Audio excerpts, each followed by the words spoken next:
Am I live? No stitches.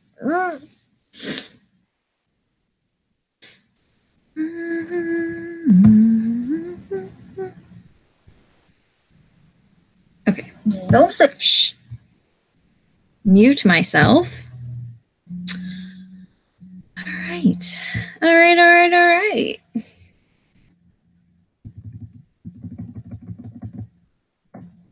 All right. Ooh, feet are cold. I'm so cold. Like a big baby anymore. Or an old lady. I'm a little bit of both. Let's be real.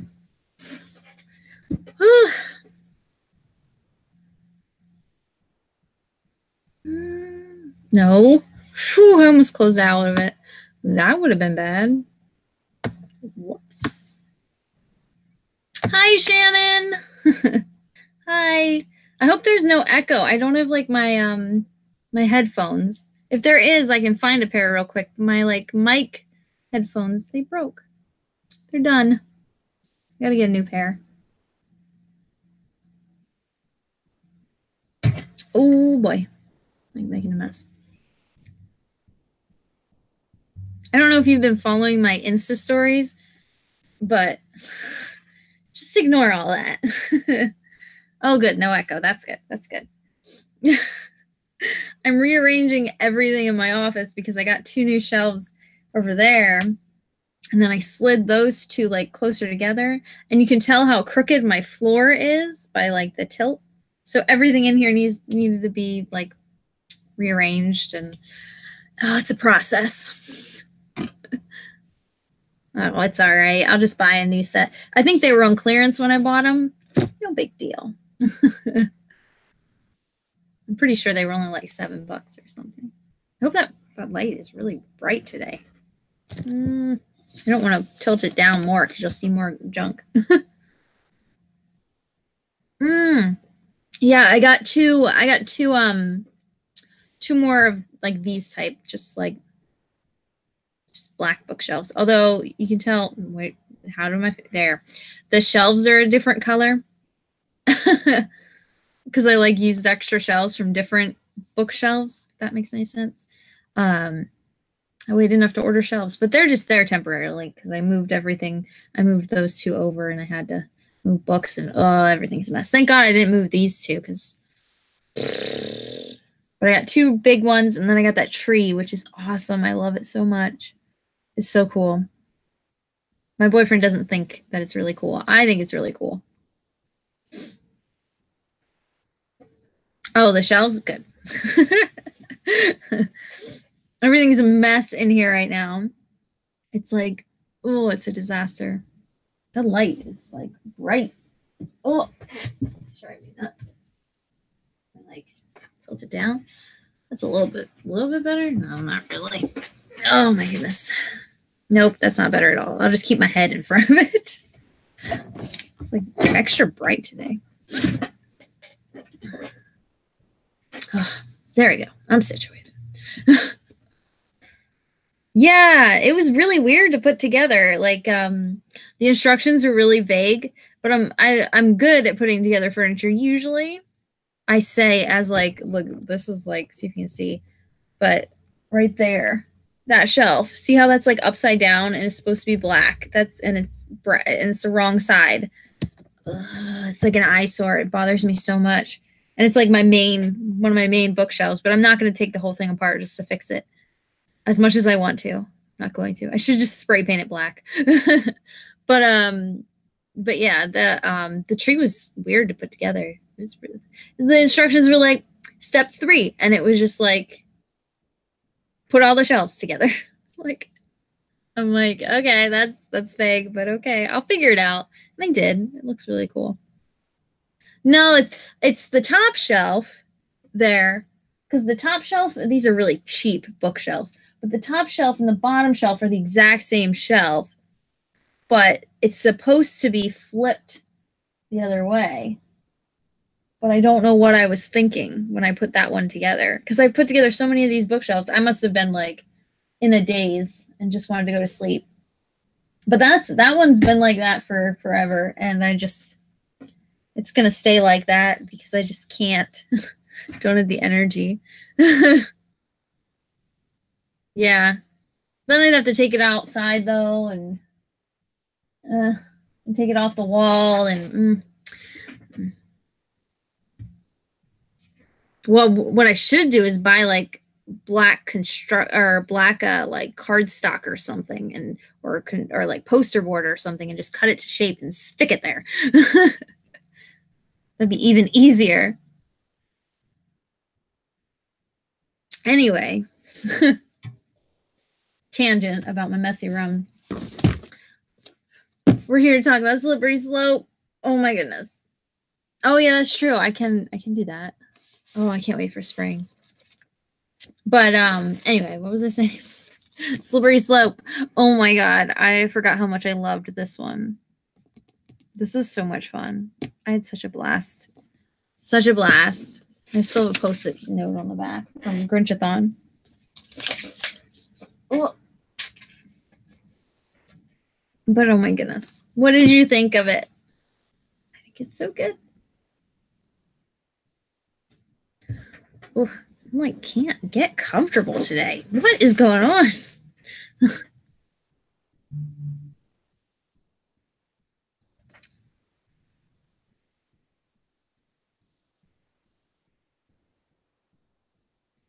Right? Oh my goodness. I think this is like, we're getting into like some of my like real big favorites. Like, I forgot how much I loved this one, like so much. This is like so much fun. We had some introduction of some new characters. We had some introduction of some old characters. There's a certain old character that came back that I was so excited about. Carmelita. Oh my goodness.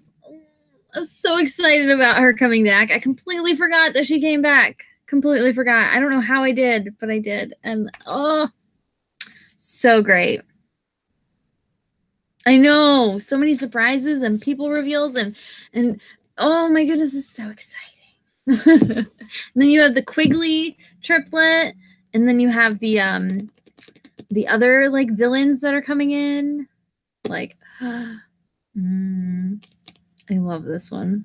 I love this one so much. And can we talk about Esme's like costumes, like her outfits, like not costumes, but outfits. Oh my goodness.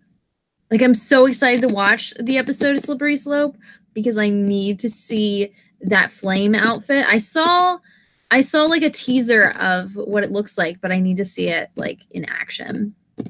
Like, oh, it's so good.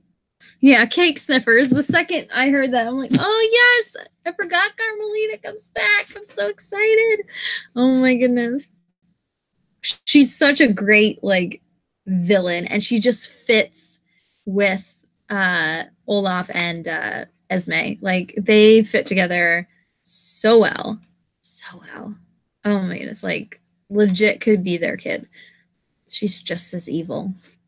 And Quigley was awesome too. Oh my goodness. I also I think this one is getting like they just keep getting more and more mature, like the books. Even though they're still like middle grade. I still feel like they just get more and more mature. Like, I think because the characters are growing. But there was like that scene where Lemony Snicket was like, I want to give them some privacy for their moment or whatever, and not tell you what happened or blah blah blah. And Quigley and Violet are like swooning, and I'm like, oh, how cute, so cute. I love it. VFD. Yeah, VFD reveals some new VFD stuff. We know where the final location is, which is really exciting. I'm ready for it. Ready for it. Esme is always over the top. Oh my goodness. She is always over the top. Oh my goodness. She is like a big child. Like I kind of feel like Carmelita is like her clone. Like that should be her daughter. They belong together. Yeah, yeah. They do a lot more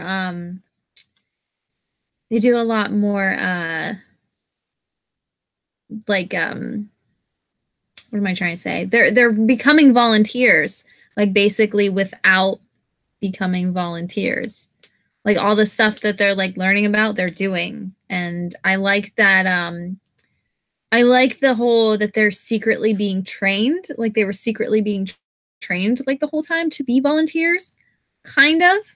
Like they were talking about the cartography and how Quigley does cartography and how it never felt like he was like being trained for anything, but because he just loved it so much. And same with Violet and her inventing and Klaus and his reading, and it's really cool to see like that like maybe there's a reason why they have those skills and like they were kind of put to good use for a reason, and I just think it's so great, so great.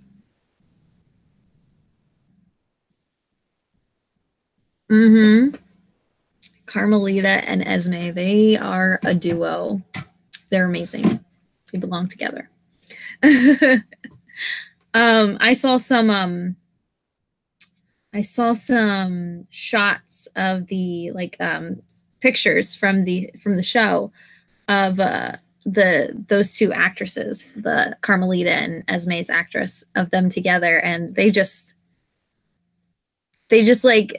have like an energy, they just have like a connection, and I just love it so much. Like they just fit together, and I'm living for it. It's great. Yeah, it was like a secret. Yeah, their secret training and their skills are valuable. Yeah, I love that. I love that like they were like all of everything that they've done so far was for a reason. Everywhere they went, everywhere everything they've done, like all their like learning how to do all the stuff, and even them going under in like disguise like last book was like for a reason because they're learning. My lips are like super chapped, sorry. They always are. I don't know what's going on. Yeah, the I saw that you posted about the show. Oh my goodness, you're gonna just love it. It's so good. I don't remember. Were we talking? Have you ever seen the movie? I don't think you have, right? Like you've never seen the movie. I don't think you said that you did. The one with Jim Carrey. It's so bad. I kind of like encourage you to watch it just so you can see how awful it is and how grateful we are for like the show. It just makes the show like so much like better because we've been waiting so long for like a good adaptation and it's finally here, and it just feels so good. I think the movie, I'm glad that the movie happened now because like it just makes me appreciate it like the show even more. And I don't even like pick it apart because I could definitely like pick apart things. Oh, well, they changed that. Oh, they changed that. Oh, they changed that. And I could definitely pick it apart. But I don't even bother with it. Like I'm okay with everything that they've done so far. Like I'm just nope. I'm like I had that awful an adaptation. I'm good. I'm good. Anything you do has to be better than that, and it has been. It's been amazing. They've done so well. And I was really worried about the casting. I've said that before. I was really worried about the casting, but oh, it's just been so great. I'm so happy. Oh, you never saw the movie? It's worth a go just to see how awful it is. I haven't seen it in years. It's still scarred, like burned into my brain though. Like it's just bad. It's just so bad. It's really bad. They took well, what they did was I think everything about the movie is bad. Like the costumes, the dialogue, the the casting choices. Um, the fact that they took three movies and crammed it into one. And yeah, it's just awful. Like they didn't do anything right at all.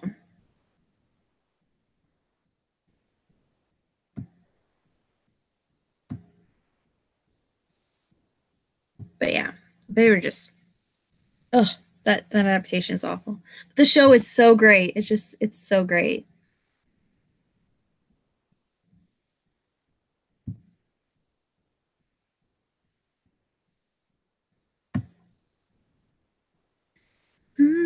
Just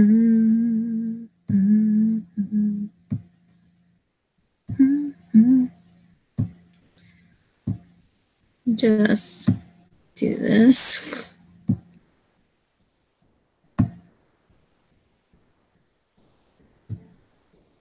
There we go. Take care of that. So distracting. So distracting. Anyway, what was I doing?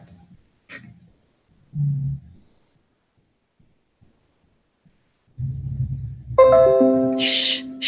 What is going on? Get out of here. All these notifications, they're so irritating. See, this is why I want headphones. Yeah, people are much more used to having multiple filters. Yeah, I think it was just, yeah, it was not the right time. It was not the right cast. It was not the right set designer. It was not the right costume designer. It was not the right writers. It was just meant to be a show. And I like it's not even a show, it's a mini series, but and I love the fact that this is the last season. Like they're only doing what the books have. They're not going to add anymore. They're not going to make another season. None of that. After this season, like they're done. Like this is the last season. And I love that because they could easily milk it and I would watch it, even though it would like probably be awful. But they could easily milk it and like create more and more and more if they wanted to, but I'm so happy that they're not. I'm so happy that they're following the books and they're doing it great. And I like that every book is 2 episodes as well. I like that because then it's like they can take their time. They can tell the whole story. They're not rushing. And it's just great. I really love the adaptation. I think it's so great. Yeah, Raven. Yeah, you said that. Yeah. The show has 2 episodes per book. I think that's brilliant. Especially for a middle grade book because it's not long. Middle grade books aren't long. Like these aren't like huge books.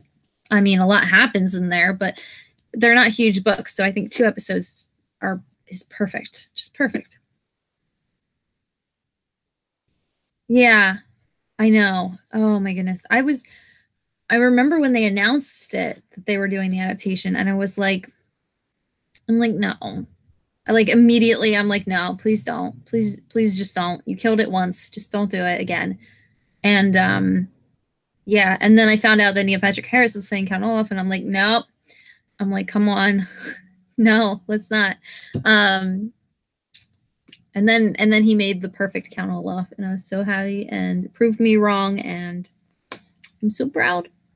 But yeah, I'm really, really, really happy that they did another adaptation. I am. And I think it's Daniel Handler is his real name. It's Lemony Snicket's real name. I think because he was an executive producer on the show. So I think he was more involved and I think that helped a lot. And because I know a lot of times when you're doing an adaptation, like the authors sometimes don't get any say at all. Sometimes people who are working on the set like don't want them involved at all, and then sometimes people really want them involved. And I think getting the author involved is like the best way to go.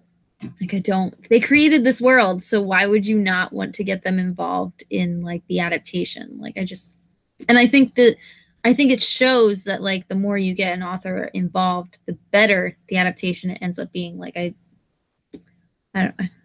I just hope more people like let their authors be involved in the process. And it seems like that's definitely happening now a lot more, which is good. Yeah. 2 episodes works perfectly because you can leave it on like a little cliffhanger as well. And it's addictive. The show is really it's definitely got that like binge worthy, like you can just sit through the whole entire season really easily.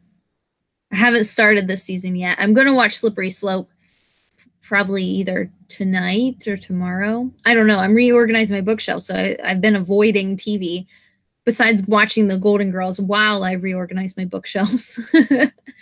But yeah, I'm really excited to watch the new season. So excited. I watched a clip. I watched a clip today that I don't think is in this book. I don't think it's in this book, but it was a really cute clip of Sunny and Violet, and it was Slippery Slope, and it was really cute, and it kind of like melted my heart. And I'm sure you'll see it when you watch it, and I'm sure you will melt too. But someone posted on Instagram. I forget who posted it, and they put the caption, "I'm not crying, you're crying," and I'm like, oh, it's so cute. I love it.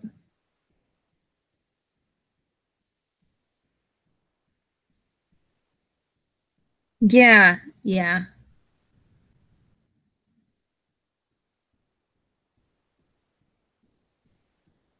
yeah. What was I saying?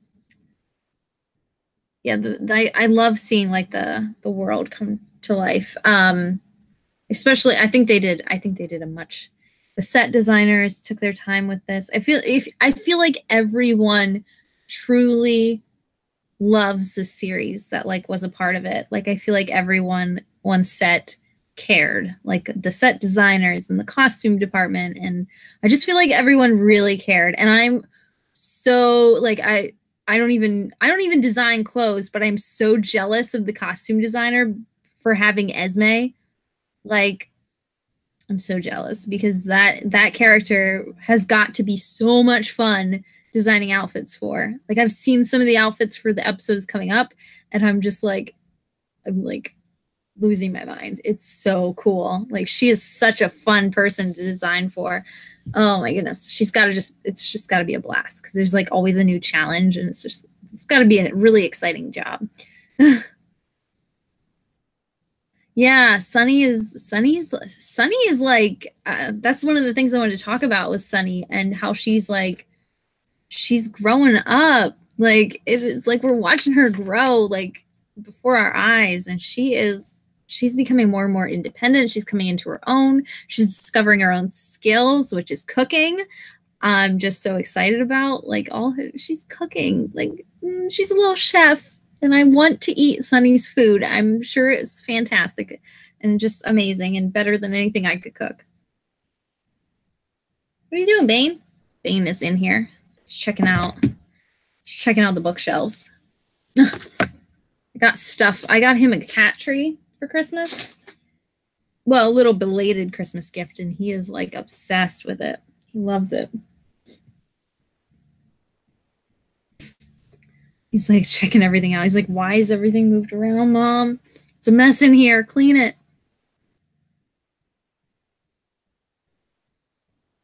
Yeah, she made like spring rolls. Um, what else did she make? I can't remember. I can't remember. There was like a cold dish that she made. Well, they were all cold because they didn't have any heat, but I forget what the other ones were, but she made so many meals. Like I love it. I like Sunny could put out like a recipe book and I would buy it. Yeah, Bane is obsessed with this cat tree. It's like it's just right here. Unfortunately, I can't get it in the window because like my desk is on the window, like sill, like it's right there, and there's nowhere else to really put the desk. So like it's just kind of like sitting in front of like one of my new bookshelves, and it's probably just gonna stay there. And like if I have to get to the bookshelves, I can still get in there really easily. I don't know. I didn't quite think this through. Oh yeah, it was a cold dish with the salmon. Yeah, the salmon or fish or whatever. Lemonade, wasn't it? Yeah, it was like cold lemonade, right? I think you're right. And she made hot chocolate in the last episode. I mean book.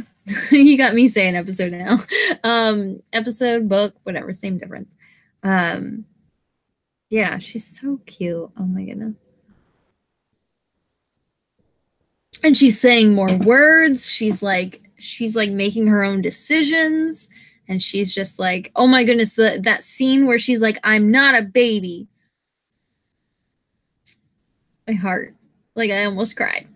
I'm like, oh my god, I love you so much, Sunny. You're such an adorable little one. You'll always be my baby. Yeah, that's how this has been going. Like buy books, buy bookshelves, and then find space for them later. That's literally how this room went. Now I have spots for them. They look really nice where they're at, and I'm pleased with them. The only problem is my house is like super old, and the floors are not even anywhere in this house at all. There's no floor in this house is even. I don't know what it would be like to live in a house that has even floors. But so the shelves, before I strapped them to the wall, they were like leaning. And I'm like, oh boy.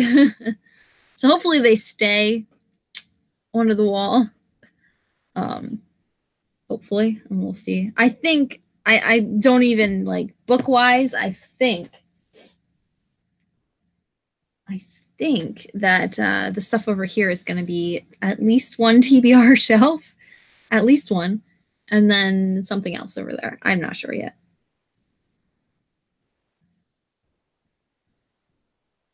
What bug? There's no bug on my shelf. There's no bug on my shelf.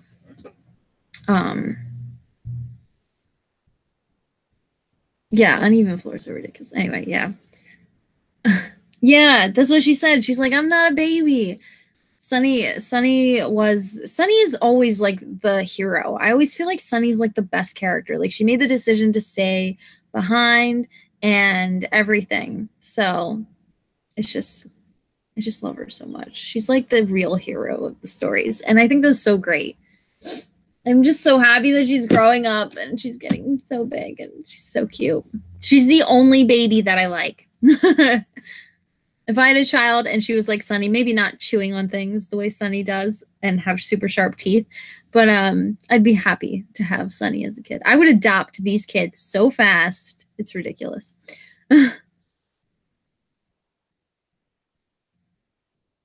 Oh yeah, cardboard would have been a smarter idea to put under them. Right now underneath them are just extra notebooks that were in the office. Cardboard would have been a way smarter idea. I just wedged like notebooks like underneath, and it looks ridiculous, but I don't care. The bookshelf is staying. That's all I need. That's all I need. I just need to be able to utilize the shelf. I don't care how it works. Yeah, I'm so excited about them. They're so like, they're not anything nice. They're super cheap shelves, but I'm just happy to have more shelf space.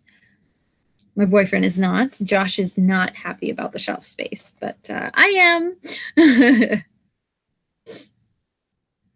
Yeah, she was like spying on them to see where the last location was, and she was even like creating. She had like her own plan all by herself. I kind of like this book because there's like two plots going on at the same time. Like there's two different like things going on. Like you have Klaus and Violet, and then at one point you have like three different things because you have Klaus and then you have Sunny and then Violet, and they're all separated. It's just so. This book just like takes it to another level. I feel like every book like just takes it up a little bit more, and I think that's really great. Oh yeah, yeah. I love when she baby talk to the villains. Yeah, me too. She's like gaga goo goo.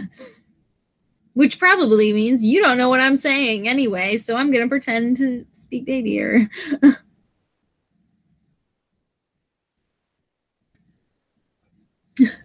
maybe that's why I don't want children, is because I know that I will never have a Sunny, and she sets the bar so high. I think that's it. I think that's it.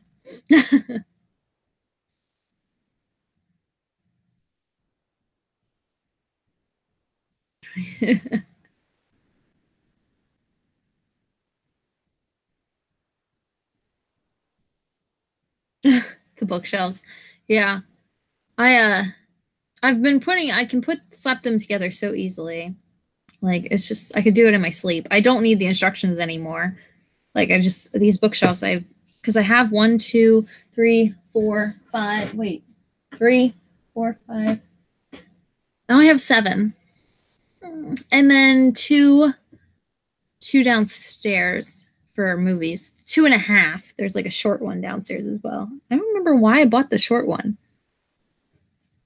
I don't know where the short one came from. Why would I buy a short one? I don't know. I might have gotten it from my parents. I don't remember. I don't remember. But so 2.5 downstairs. But like these shelves, they're just like the cheap like Walmart shelves. Like they're super cheap, but they work for me because I don't need anything expensive. But I can put them together like in my sleep. So if you ever need any bookshelves put together, I will fly to Canada and put them together for you. I love doing it too. I think it's so much fun. I could put together furniture forever. Like that could just be my job and I would love it. I would probably get sick of it, let's be real. But for the most part, I would love it. Anyway, I'm like bouncing from my bookshelves to Slippery Slope to my bookshelves. Yes, they were separated with Violet. Yeah, because she was unconscious, so we didn't really get to see her perspective or anything. And this time you get to see like I think all of the orphans. I think they're all like coming into their own, like they're just becoming like their own person, and they're starting to become more independent, even though they are still dependent on each other. I think they're like becoming more and more independent and just growing and maturing, and it's just great. I'm so proud of them. I love them so much.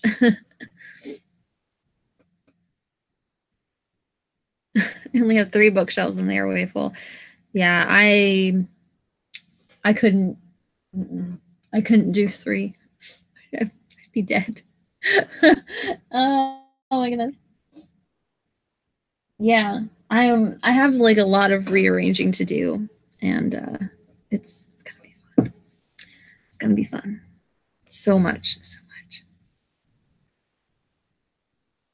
But they didn't reveal it yet. I almost always am wrong in my guessing, but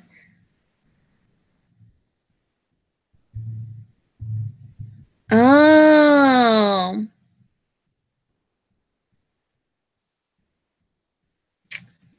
I don't remember.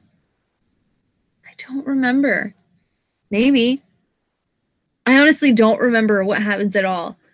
I don't. Like the last book, I cannot remember a thing. Like at all. Which is weird, but I can't even like I remember the cover, like I can tell you what the cover looks like from here, but I can't. I don't remember. I don't remember what happens, which is really, really exciting for me. I remember quite a bit of what happens in the next book. And then a little bit of the 12th one. This one, I completely forgot everything that happened in this one. I couldn't remember any of this. And the last book, I have no clue what happens. I don't remember at all, like not even a little bit. I'm sure that once I read it, I'm going to be like, oh yeah, that's right. Okay, yeah, that's right. Because it was the same way with this. Like once I read this, I'm like, oh yeah, I remember this. And I remember that. And I remember this. But like I went into this one almost blind, basically. Like it's kind of cool. No, you didn't spoil anything. I honestly cannot remember at all. If their mother's maiden name was Snicket, wouldn't they know? Yeah, I would think so. I mean, are they like a little young to like know like their mother's maiden name? I'm trying to think, like I always knew my mom's maiden name. I think they're old enough to remember like their mom's maiden name. I feel like they would notice though. And also like wouldn't Jacques be around? Or wouldn't wouldn't Lemony be around? I don't remember.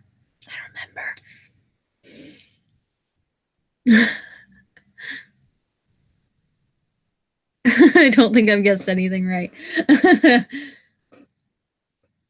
They're very interesting books. I think a lot of fun stuff happens.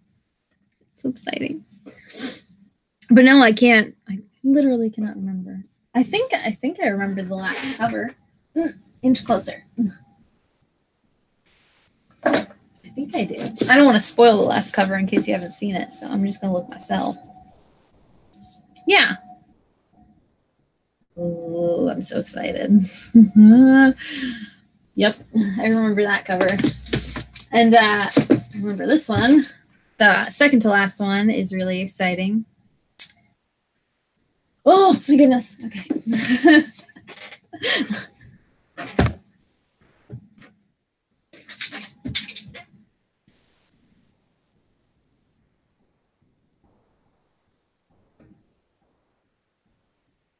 Yeah, I feel like I knew my mom's maiden name too.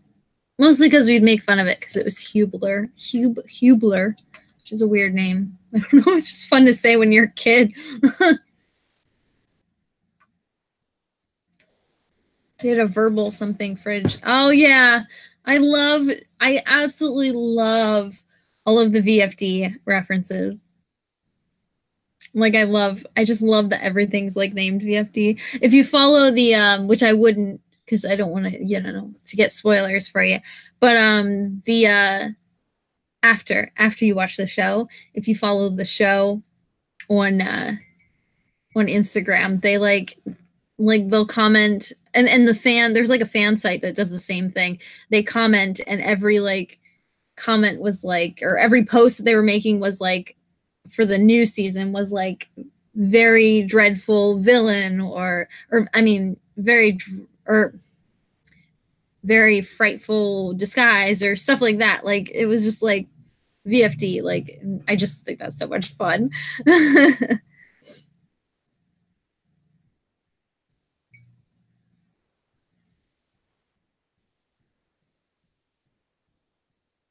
Hmm.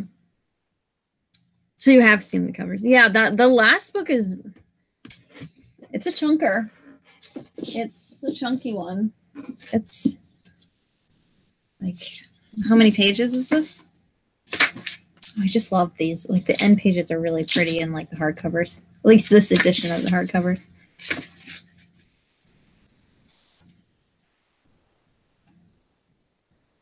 Where is it?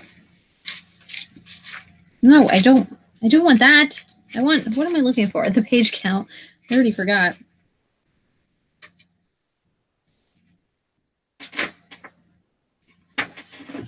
What?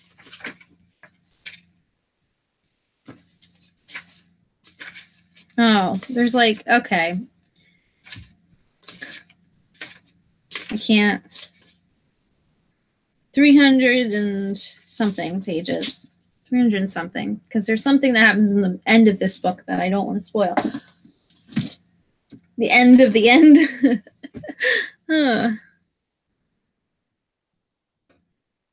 Oh, you read this one on ebook? Yeah, I feel like these books aren't as fun on ebook. I think the audiobooks are really fun. I listened to some of the audiobook for this one, and then I physically read the rest of it. I'm like floating away here. Sure, so squeaky. But yeah, I and also while I was listening, I still annotated quite a bit.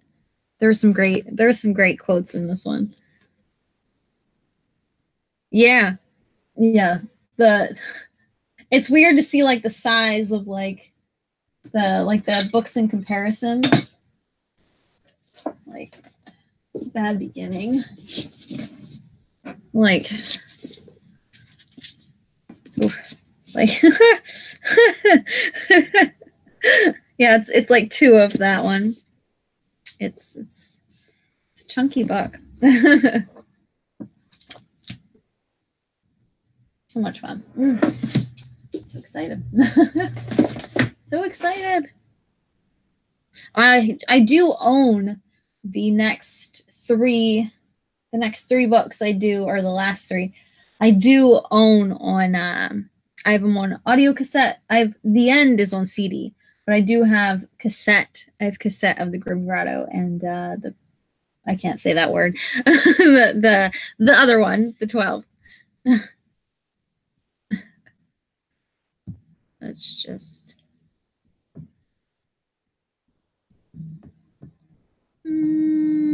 there we go.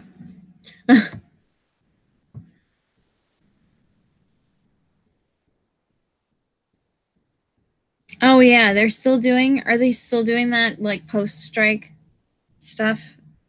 Canada's been doing that for a while, right? I was wondering if it like affected, I don't know, like shipments and stuff. Of course it affects shipments. I don't know what I'm trying to say. Of course it affects ships.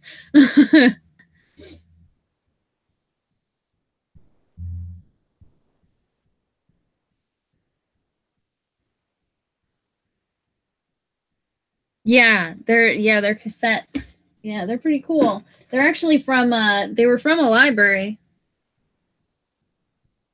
It looks like the last time they were checked out was like 08. But yeah, like they're from like an old library. I got them at like a library book sale, I think. They're like literally, it's so cute. These little cassettes. I have a couple of different of the audiobooks on cassette, which is really cool.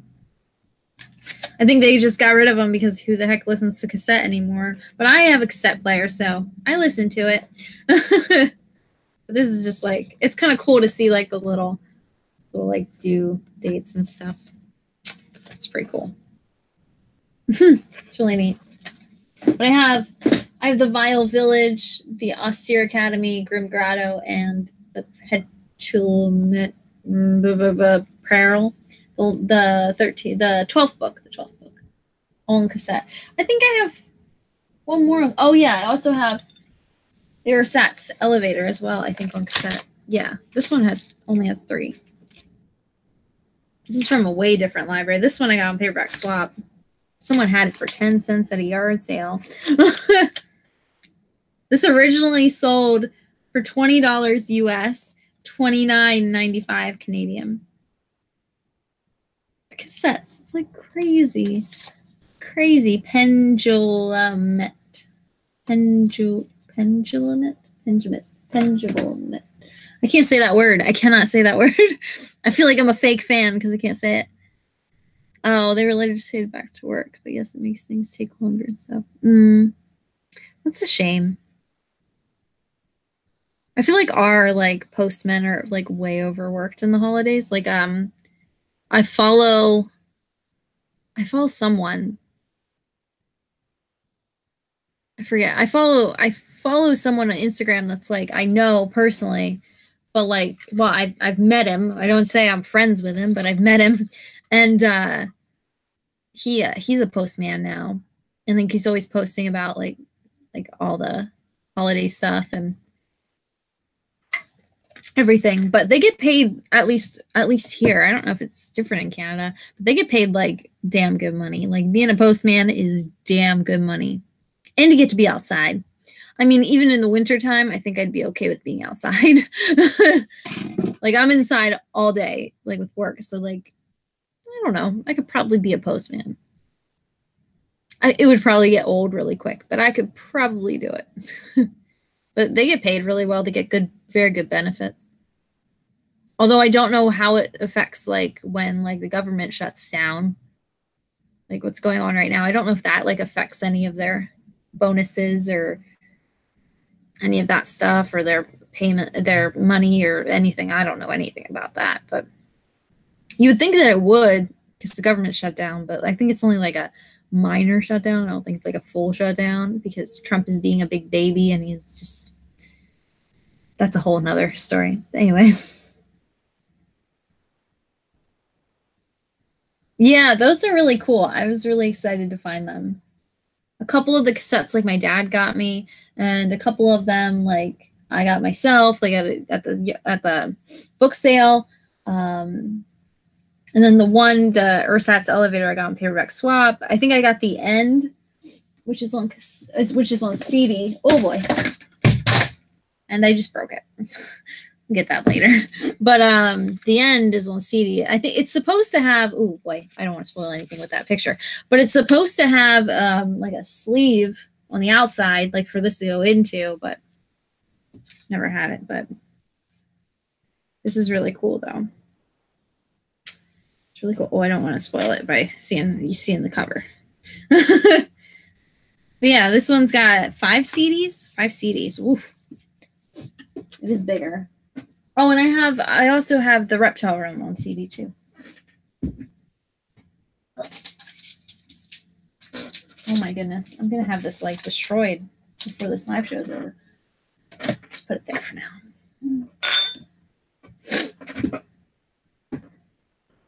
Yeah, I wish the CD case had the whole thing. I wish it had the outside sleeve, but it doesn't. But I mean, I'm just happy to have the CDs themselves. My nose is like running. I don't know why. Audiobooks are expensive. They are. They are. It's ridiculous. I have an Audible subscription. I think I only got it because I got like a deal with my Amazon Prime account. So I have Audible. So that's nice.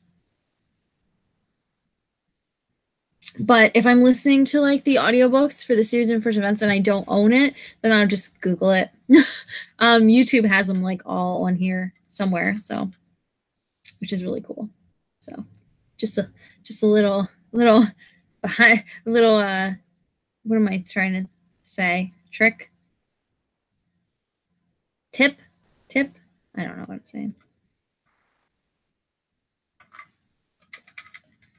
Oh, with the changing system in the postal service. It's crazy.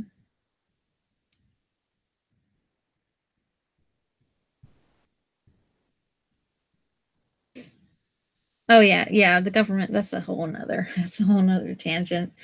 At least your prime minister is gorgeous. I could look at Justin Trudeau all day. He is a beautiful man. I don't care what his policies are. I wish Trump was at least good to look at. Didn't know how good we had it when we had Obama.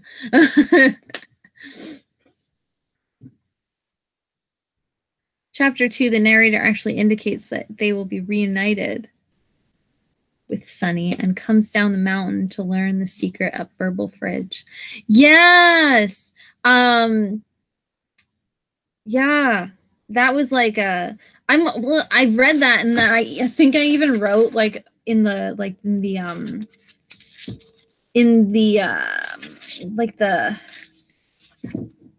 margin. That's what I'm trying to say. Margin. I think I even wrote, I'm like, spoiler alert. I'm like, way to spoil the entire book. Oh, this is really cute. They mentioned Jacques on page, I don't know, like 28. And I drew a little snail. Oh my goodness.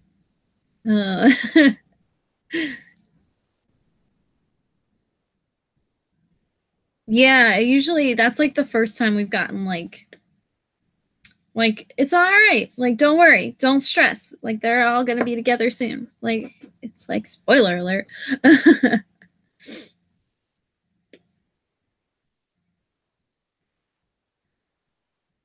Oh yeah, the Audible deal. Yeah, I'm pretty sure it was like a deal. Like, I don't know if it was like free months or if I get like more credits or if it's cheaper. I have no clue. But I already had the Audible app on my phone and I couldn't fit any more apps on my phone, so I just went with it. And I didn't used to listen to as many audiobooks, so like I was just racking up credits because like you get like 2 credits a month or 3 credits a month, 1 credit a month. I don't know. And now they're giving like a whole bunch of free stuff. Like every month you get like a whole bunch of like free picks that you can download on like in the book. That's how I got the Iliad, which was garbage. But that's kind of nice too. That's how I heard of Girls and Boys, which is one of my favorite reads of the year. So I was really happy. See, I love all the free Audible stuff. Thank you, Audible. Sponsored by Audible. Just kidding. Oh yeah, Justin Trudeau is very easy on the eyes. He seems like a nice guy too. He does. I know no leader is perfect. Like, there is no perfect leader for any country, it seems like, but I'd be okay with Justin Trudeau running the US. I'd be totally fine with that. He would at least not be an embarrassment like Trump. Oh, Jacques the Snail, he's doing great. He's getting really big. Okay, he's not getting really big, like big, but he's growing. And I just looked at him before I came up here, actually. And he was getting some calcium. He's getting his calcium on. And he was out and he had his little eyeballs. They're so cute. Oh my goodness, it's so cute. But yeah, I think I'm gonna get him some green pepper because I want some green peppers, and I'll just give him some of the scraps because that's what I do. But I think I'll get him some green peppers soon because he likes them. But lettuce is usually what's in there because it just lasts a little bit longer. So.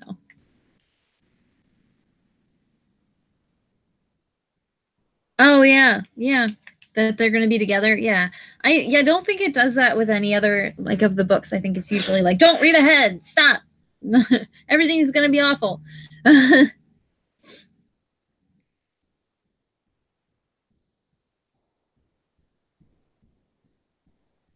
Yeah, that's probably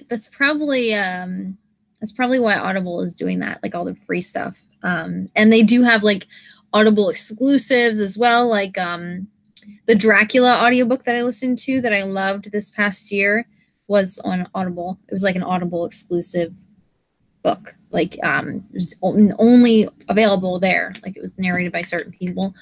And that's probably what, like I said, that's probably why they're giving away like free stuff. The Bruce Campbell book that I read not too long ago that we were talking about, that was an Audible, like a free, one of the free audio books that they gave away. So, and then sometimes they'll do like 2 books, 1 credit kind of thing, which is when I really like get in there and get some books. And then I just fill it up and then I have like a backlog. But yeah, it's really, I don't know. I don't have any complaints. I mean, I'm already spending how much on Amazon Prime anyway. If I'm going to spend that much on Amazon Prime, then I might as well get Audible while I'm at it. But that's probably why, because of Scribd. I think a lot of people are using. I don't have Scribd because I can't fit anything else, like no apps or anything on my phone. Otherwise, I probably would get Scribd. But so far, I'm enjoying Audible. If they want to sponsor me, that's fine.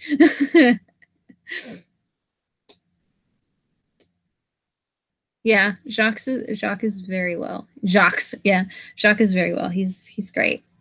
I'm a little worried about going away on vacation, because we're going on vacation at the end of the month, and in the beginning of February, and I'm a little worried about going on vacation and leaving him here because, like, believe it or not, the snail is more maintenance than my cats, and we have Josh's friend that lives down the street watches the cats when we're gone. And I don't know how he's going to feel about taking care of a snail. Because, like, you have to, like, spritz it. You have to spray, just, like, make sure that their enclosure is moist all the time. Like, you have to make sure it's always wet in there, and you have to spray it down. And, I mean, technically, the lettuce doesn't need to be changed out. Like, you should really change the food out every single day. But I mean, like, if he just, like, I don't know, if he seriously, like, I'm only gonna be gone for like a week, so I don't know if like I could get like a piece of lettuce that would last that long. And it's not like they're gonna starve.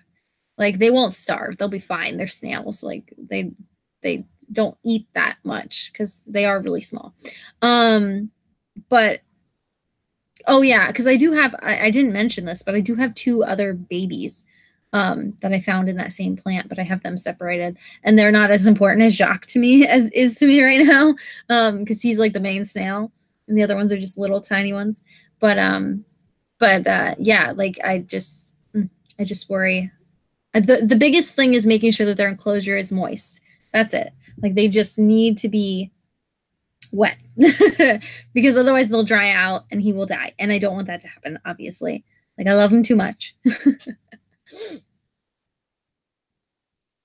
Yeah, Prime is 100% worth it, by the way. Yes, Prime is, it's very much worth it. Definitely, especially for shipping alone. Like, I do need a snail sitter. It's ridiculous. I was like thinking about like even like just giving my snails to like my coworker, or like giving them to like my sister. I don't know how well my sister would take care of them, but like I was like legitimately considering like just giving them to someone else to watch. Because you get like they're in a terrarium, like they're in 2 separate terrariums because Jacques is starting to get to mature age, and I don't want babies because baby snails are awful and they breed like nonstop and it's disgusting. They have like 100 eggs in one go, and I don't need that happening.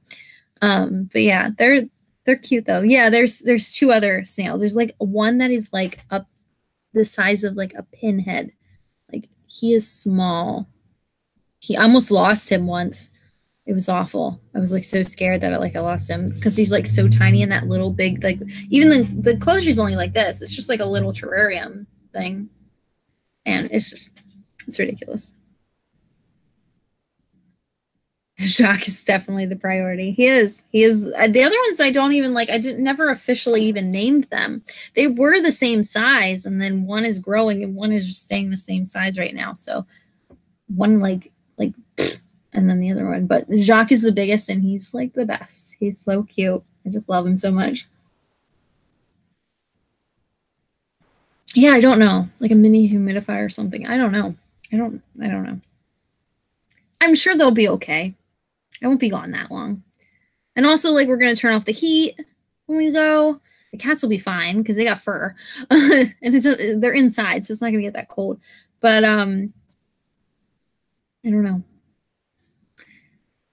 Because they need warm atmosphere, too. And I don't know. We'll see. I'll figure it out when it happens, when it gets here. But, yeah. Yeah, snails are way more portable than cats. Yeah. Like because they're literally in it like a terrarium this big, like so small. Yeah, snails are hermaphrodites, so they can change sex whenever they want. Like so you don't need to find another like snail of a different gender. You just need to find another snail. Like that's it. That's all they need is another snail. It could be a boy, it could be a girl at the time. Doesn't matter. Just need to find another snail and they will change their sex to match each other. And that's why they breed like crazy. It's nuts. It's illegal to have, at least in the US, it's illegal to have, they're called giant African snails, which if you ever have time, you should look up on YouTube. Oh my God. They're huge. They're like this, they're like, you need two hands to hold them. It's nuts, but they're like illegal in the US because I guess they invaded Florida and there's like so many of them there and they were like they get like that big and they breed like crazy and they can strip drywall. Like these snails are that big that they were like tearing down houses and like stripping drywall and like like literally invading. Oh, it's crazy. It's crazy.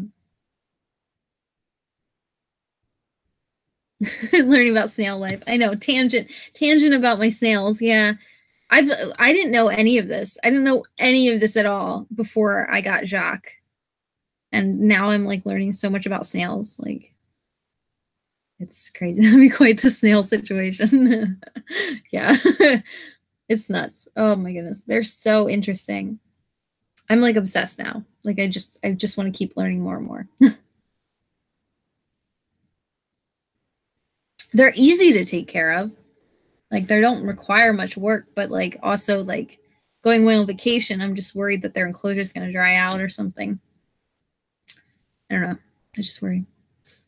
And Josh's friend, like he watches the cats, but they're like cats. So like, you know, obviously you want your cats to stay alive, but I don't know how he's going to feel about like taking care of snails. Like he's just going to think it's really weird. I like guarantee he's going to think it's like super weird. But anyway, tangent. What else? Oh, did you have any drawings that were your favorite? I know you read it on ebook, but did you notice any drawings that were your favorites? Yeah, cats are super low maintenance. That's why I have cats. That's why I'm glad I don't have dogs, because dogs are too needy. I'm very much the kind of person like I just like I don't want something like bothering me 24/7. Like I like that they just come to me and love me whenever they feel like it, but like I don't want that all the time. Like right now, like this is nice. If I had a dog, he would be right here staring at me.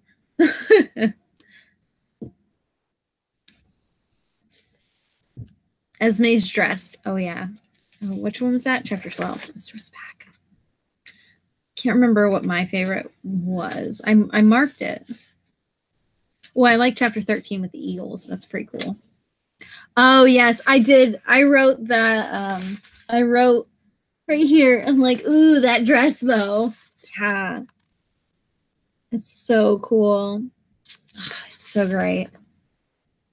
I'm just so excited to see, like, all of Esme's outfits in the new season. Like, I'm so excited. Chapter 4, Masked People. Chapter 4, where are you? Oh, yeah. That's what I wrote. So my little caption says, right here, it says, oh God, those damn curls. Because, like, I knew, I think, was this before we, like, found out that that was Carmelita? But once I saw her, I'm like, yeah, that's Carmelita. I think it's before they even said, yeah. I think it's before they even realized that was Carmelita.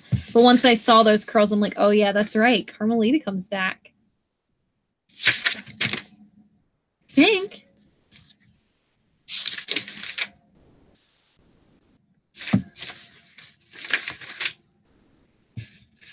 Yeah, I'm pretty sure. Ooh, I'm like dropping.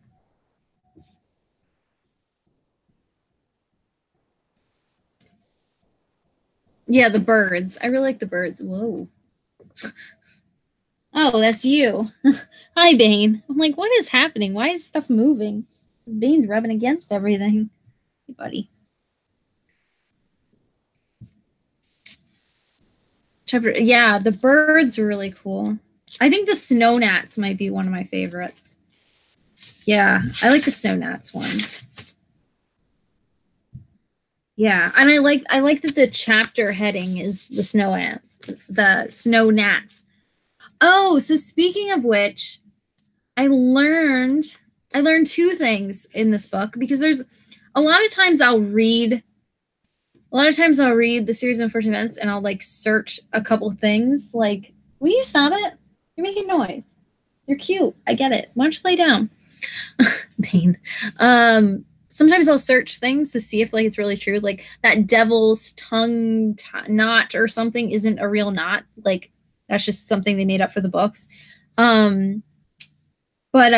Like, so sometimes I'll research stuff like that, like snow gnats. I'm like, are they a real thing? And I Googled it and it's like it's a real thing. And they're scary. They're legit scary, and they bite and they burrow and they're awful. And they live in snow. They can survive like freakishly cold temperatures. And I'm like, nope. So like that's a real thing. I didn't know that was a real thing. I don't know if they fly, like they actually fly around, but I know that they like live in snow and like can burrow into your skin and bite you. And yes, I'm so sorry. I don't think they're around in this area. I don't know. I just Googled it and it was like a real thing. I hope that like my Googling was wrong. That would be nice, but it's a real thing and it's scary. I'm never going out in the snow again. Yet another reason to hate the snow. But I think it's like high like freezing temperatures. Like I think it's like Antarctica. Let's just say they're in Antarctica. So that way we can feel better. Yeah, maybe they do fly. I don't know. Anyway.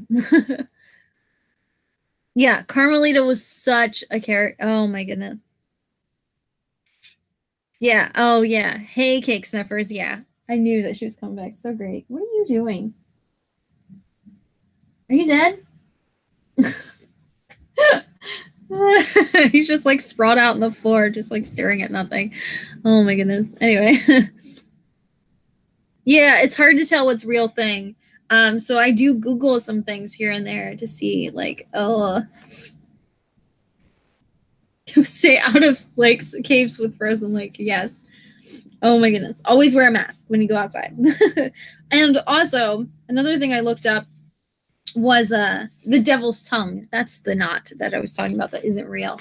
I searched sumac, sumac. She said that she invented it because remember at the beginning, Violet uses a different knot to tie the wagon to like the thing that she's using to stop it. She's using a different knot, and it's called a sumac, sumac, Sumac, and she said she invented it after a singer she admired. So I'm like, is there really a singer called Sumac? And I googled it, and there's an American Peruvian singer, soprano singer that goes by that name. I didn't listen to any of her stuff. I should have, but she's like basically an opera singer. It's called Yuma Sumac. YMA is her first name. And I'm like, that's a real person. So she really did like after a singer that she admired. So that was kind of cool. That was another thing that I like looked up. I didn't know that before, obviously, but it's back when I was reading these. I didn't have that easy access to Google. Like I had it, but it wasn't that easy.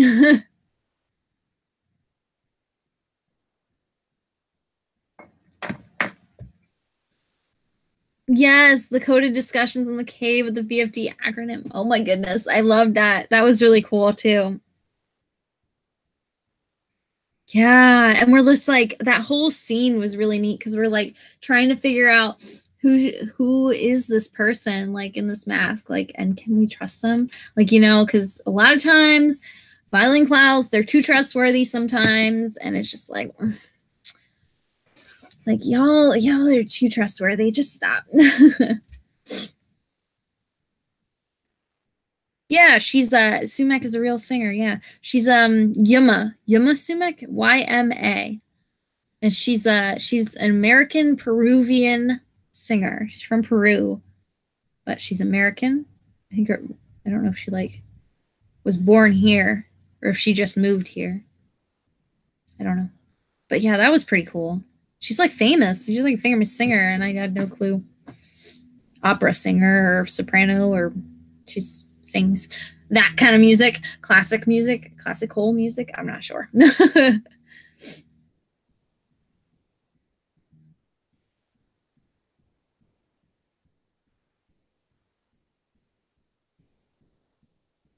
Oh yeah, the sumac tree. Yeah. It's spelled the same, I think. Yeah, it's spelled the same. I was thinking that too. I was thinking like poison sumac. That's what I was thinking, and I'm like, no, that's not something I admire. That's evil. Yeah, the pre-easy internet days. I know. These kids today, they don't understand how good they got it. And plus, like I grew up poor, so like it really took a while for me to get like easy internet access. So like, people don't know how good they got it. Don't know how good they got it. Those phones. I remember pre-smartphone. Oh my goodness. I remember when the smartphone came out and like our minds were like blown. All these kids just have them all. I don't realize how good they got it. These kids these days. I sound so old.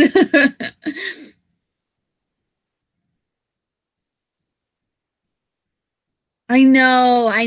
I got spoiled on what Quigley looks like. And that's kind of a bummer. I got spoiled by the show because they've been posting like so much stuff about like the new season, and I'm like, stop! Like I want to see it, but like I'll see it when I see it. Like stop! Like it's not gonna be spoilers for me because like I've read them, but like also like I don't want to see what these people look like yet. Like just hold back. Just hold back a minute. It just came out. Just stop. Like I know you need to promote your show, but make it a little less spoily.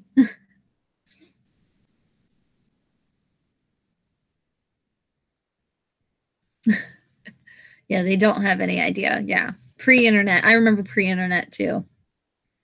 It was weird. So weird. So weird to think about. It's just weird. It's just really weird. I mean, I'm really grateful for the fact that we have smartphones and internet. And I mean, I remember when YouTube didn't exist. I remember when YouTube didn't have ads. I remember when YouTube's layout was completely different. Oh my goodness. I remember when YouTube was just a community-based thing and it wasn't like all about becoming big and making money off YouTube. I remember when they monetized videos and people started making money. Oh my goodness. I was making videos back then. Like it's weird. It's weird when like you've been on YouTube. I've been on YouTube 10 years. Last year was my 10-year anniversary. And it's crazy.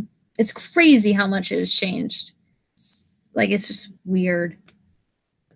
It's so weird. But I remember when YouTube didn't exist. Like, oh, that's just nuts.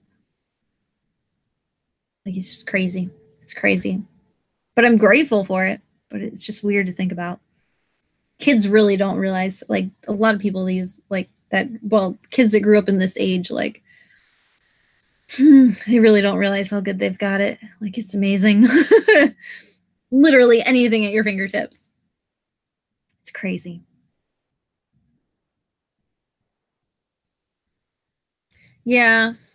I was really bummed that I saw Quigley. It was really a big bummer. But they did cast very well. I will say that. Like, they definitely cast well. Like, he definitely looks like his other siblings, which I guess I expected. But I'm just upset. I'm just upset. Unless they just took the other kid. Unless they took, like, the other Quagmire. What the heck was his name? Oh my goodness.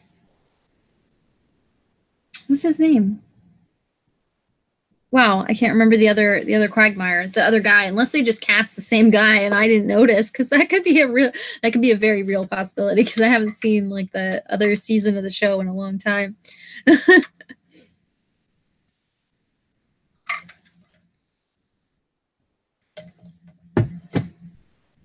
Yeah, it's only been out for a few days.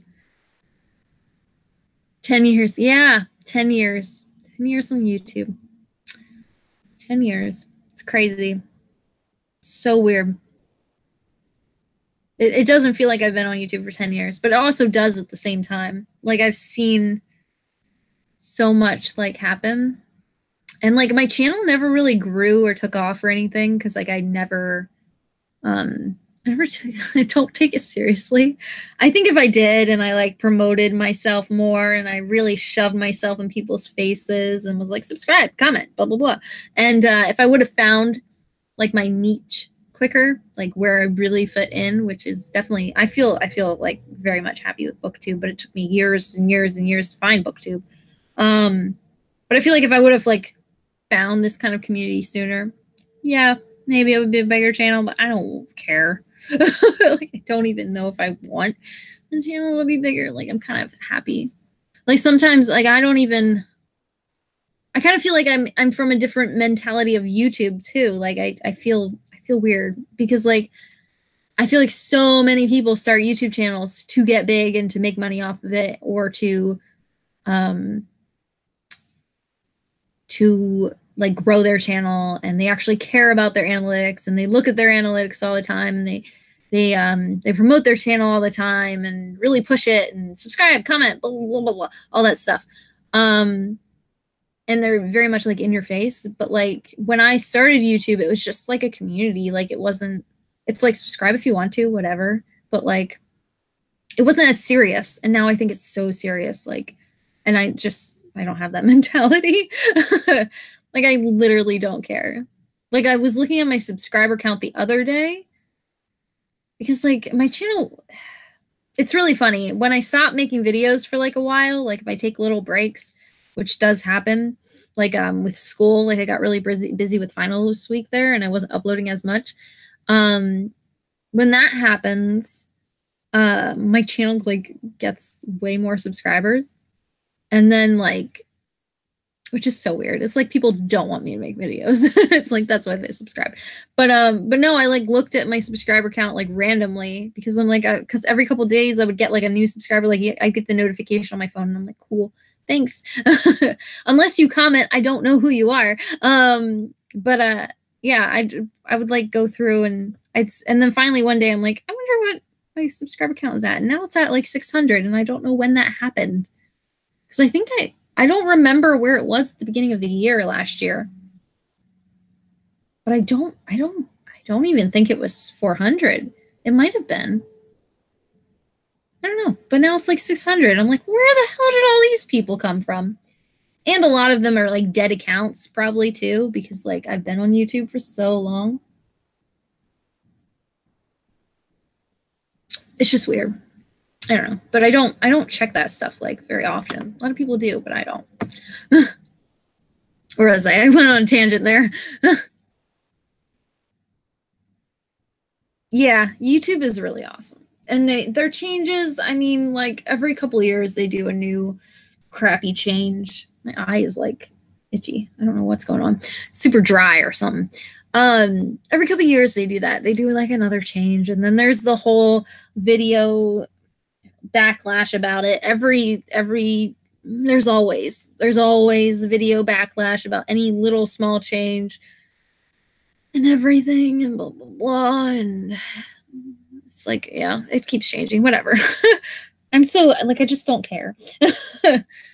Like, I'm just gonna keep making videos. I do it for myself first because like I've noticed that I'm in a better headspace when I'm making videos. I don't know if it's like talking out loud like to a camera, if that helps, like because like I'm interacting and I'm like talking and I'm interacting with people online. I'm like talking to cool people like you. And I think that helps. Like, I don't know, it just helps me like mental health wise. And I've learned that like I'm in a better place when I make videos. So I'm going to keep making videos. But that's like, I do it for myself first. I think that's what everyone needs to do. Oh yeah, if Quigley would find his brother and sister, they were separated at the end too. Like they were separated from him. Like they just found him. Come on, man. Like, oh. Yeah, I don't remember if it's the same actor. That would be very smart to just make the same actor because they're triplets. So like that would be an easy. But I can't remember if it was the same actor or not. I'm kind of upset that I was spoiled. Or was I? Yeah, it took me forever to find BookTube. I'm like behind because I went on the tangent there. But yeah, it took me forever to find BookTube. But I'm really, really happy that I did because I think being on YouTube for 10 years, I really got to see like the worst of parts of YouTube and the best of parts of YouTube. And I think the BookTube community is the best community. Like now that I've been all over, I can thoroughly say that like without a doubt the BookTube community is the best community. And like people complain and whine and make all the drama videos and like BookTube drama, and I'm like, what drama? Get out of here. I'm like, you guys have nothing. Like we're fine. Like, yes, there are issues, and like every community we have stuff we need to work on, but like it's nothing compared to like what it could be. Like you have no idea. Yeah, I think it shows when you're that type of person, although some people still subscribe and I don't get it, but I purposely won't subscribe to people that you can tell are only doing it to get monetized and to get money and to like I will purposely not subscribe to a channel if I think that they have too much, not production, but if they feel like they're talking at me instead of to me. I don't know if that even sounds any different. Like if that makes any sense at all, but like your videos. I feel like when you do a video, I feel like you're talking to me. Like I feel like I'm part of the conversation. But there's some people who make videos that, and like look at like Books and Lala, like even her, she feels like, I feel like she's talking to me, and she's a big subscriber, like I mean subscribed booktuber. But there's some that I just won't subscribe to because I feel like they're talking at me. Emma's Books.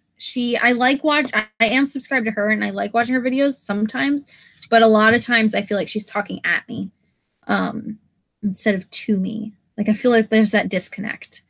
But I feel like that with a lot of like the and there's a lot of small people that are just trying to make it big, and that's all they care about, and you can tell in their videos, and that shows, and I don't think that's not cool.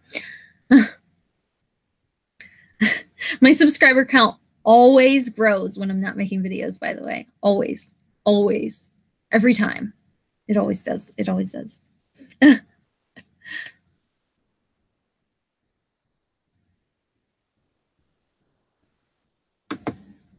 Yeah.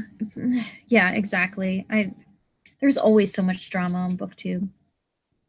Like, I mean, there's drama all over YouTube, but it's just stop. Like, people just don't realize how good they got it.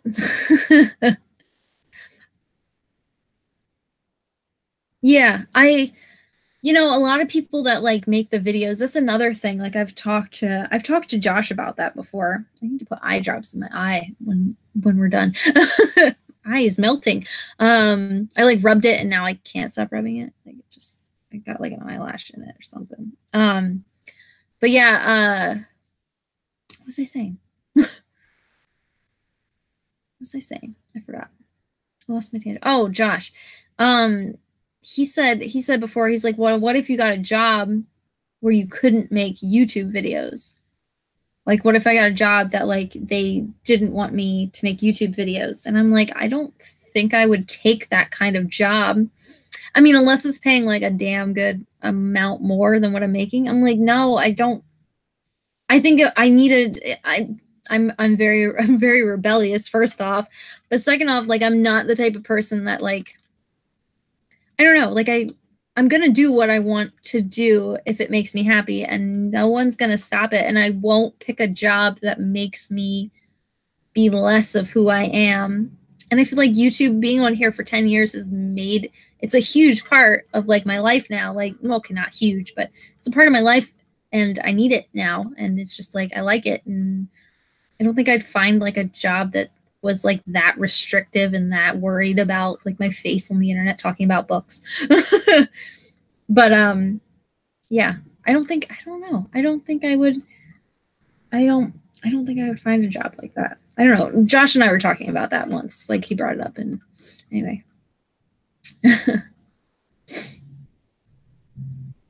Yeah, I love BookTube. I'm so grateful for it.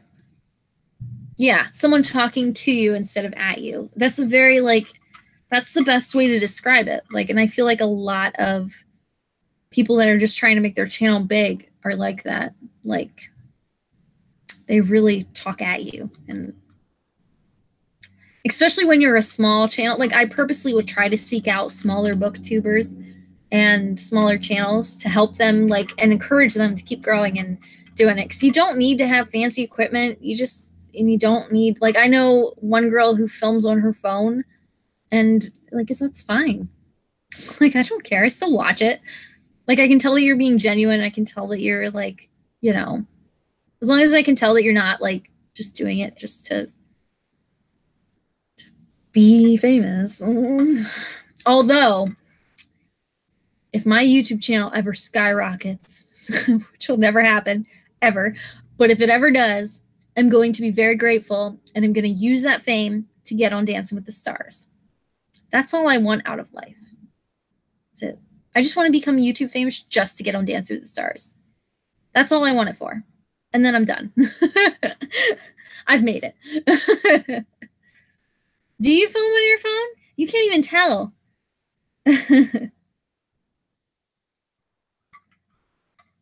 Yeah, some people are sharing, some people are telling. Yes. I feel like you can tell when people are being genuine and when they're not.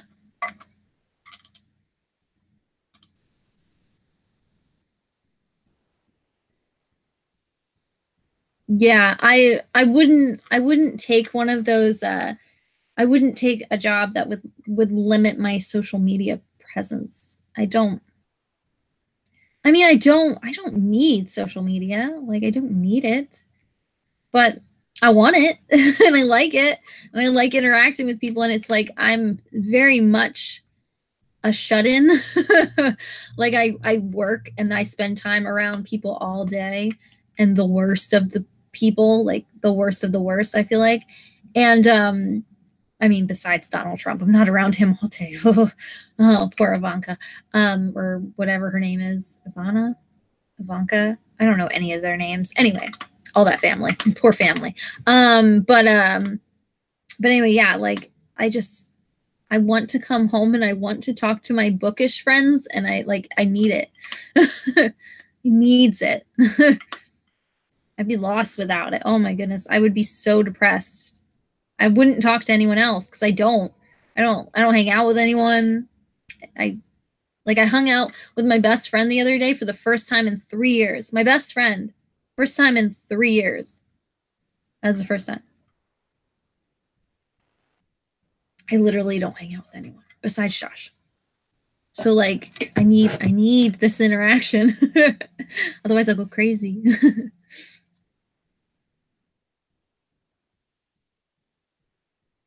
Yeah, exactly. Way more important than equipment. I mean, I would love to get like a new camera. We would all like that, but I mean, it's not important. It's not the priority. Make content that you want to make first.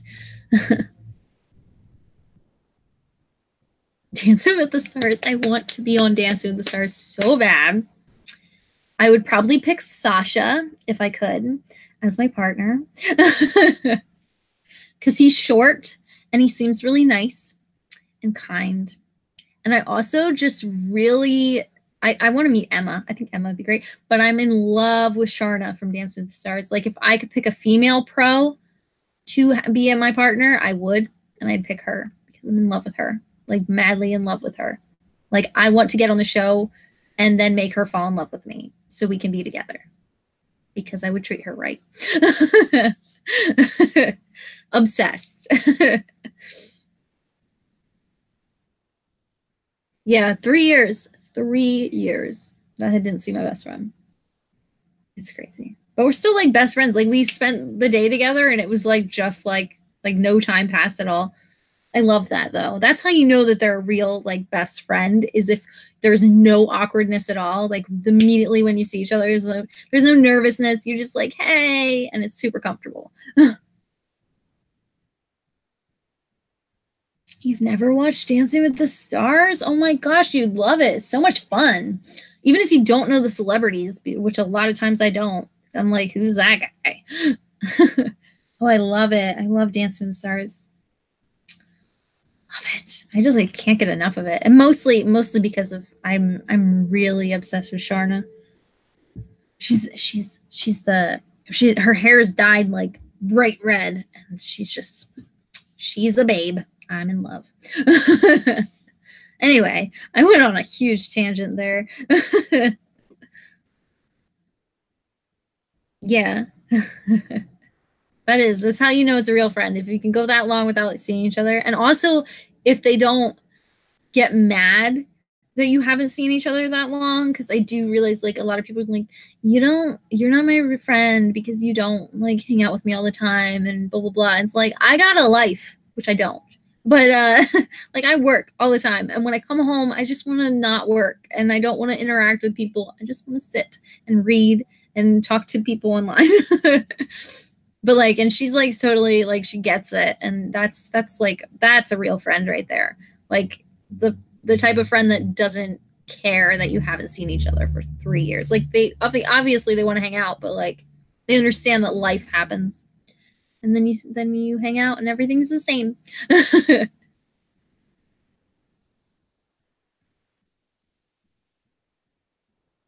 There's always a time. Aw. Yeah, it's at like prime time. I don't know if you have Hulu at all, but Hulu has it like recorded.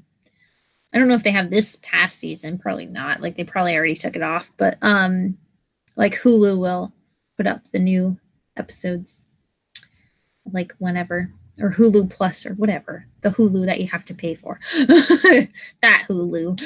I don't even know if there's like the Hulu that you don't pay for anymore. I remember when Hulu used to be free. Remember those days. Packages. Anyway, you don't have Hulu in Canada? Or you don't have Hulu. You just don't have Hulu. Either way, no. Oh, no, that's awful. That's awful. I love Hulu. My boyfriend disagrees. He doesn't like Hulu as much. Like, he's like, why do we have Hulu? I'm like, because I get to watch like shows like right after they air. Like, Dance with the Stars is one of those. Like, I feel like if you had Hulu, you'd be watching Dance with the Stars because it would be recorded, so you could watch it whenever you have time. That's a bummer. I love Hulu. I have like the Hulu. I have the Amazon Prime TV stuff as well, and then I have Netflix. Oh, that's like awful. I hope Hulu gets on that at some point. They're missing out. I love it. I love it because like the fact that there's a lot of TV shows that I like, but I don't want to wait until the seasons come out on Netflix. But then Hulu has them like right away. Some of them, not all shows, but a lot of shows. And like Superstore, that's a big one because that's like my life right there. And like shows like that. And I like that. I think that's great. Anyway, I went on a huge tangent there. A huge tangent. Went to YouTube to TV shows. Oh yeah, I've been told that too, that it's like sometimes you don't get the same stuff on like Netflix and that. It's weird. It's so weird.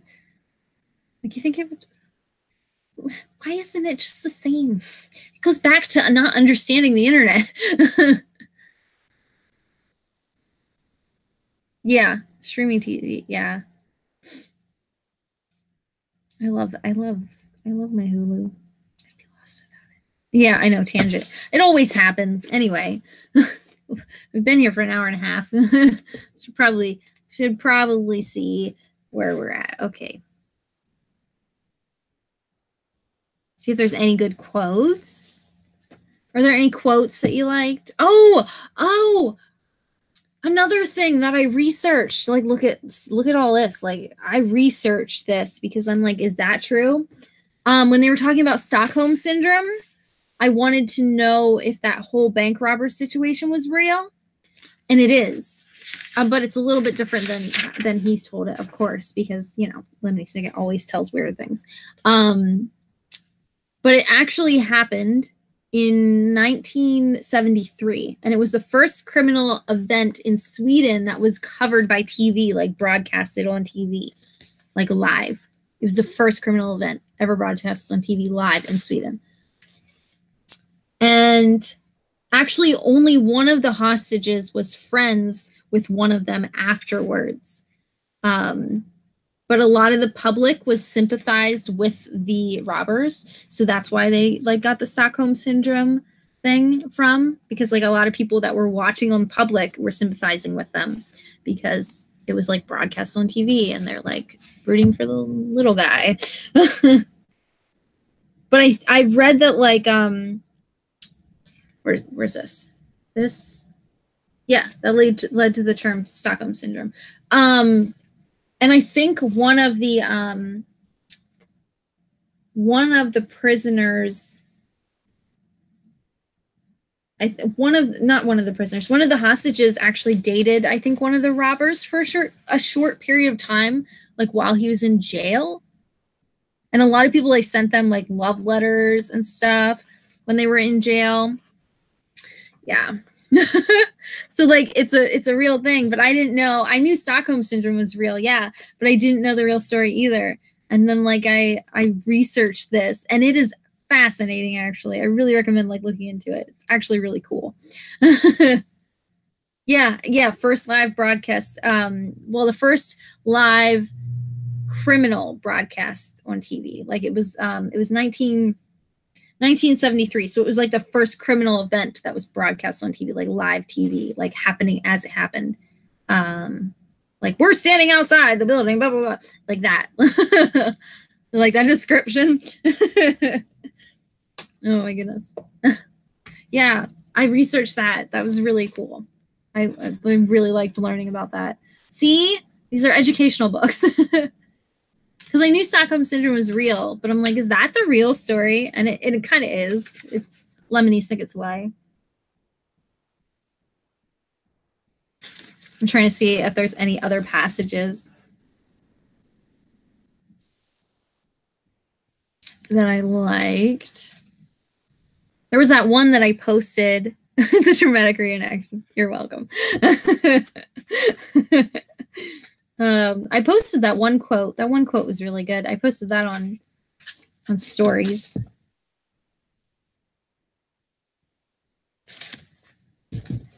That's when Quigley Quagmire revealed himself. And I just wrote in big letters, gasp! Oh, so you got like some spoilers for Anna Karenina in here, by the way. I forgot to mention the Anna Karenina. So you got some spoilers for that in here.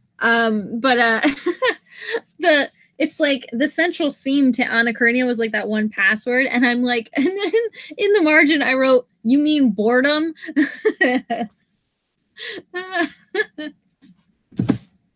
Like there's so many spoilers for Anna Karenina though, and I'm like, oh my goodness, oh my goodness. That was really funny. The central theme of Anna Karenina, I'm like, boredom. That's what the central theme is. Plowing fields. It's like all that happens in that book. It's like scenes and scenes of just, oh yeah.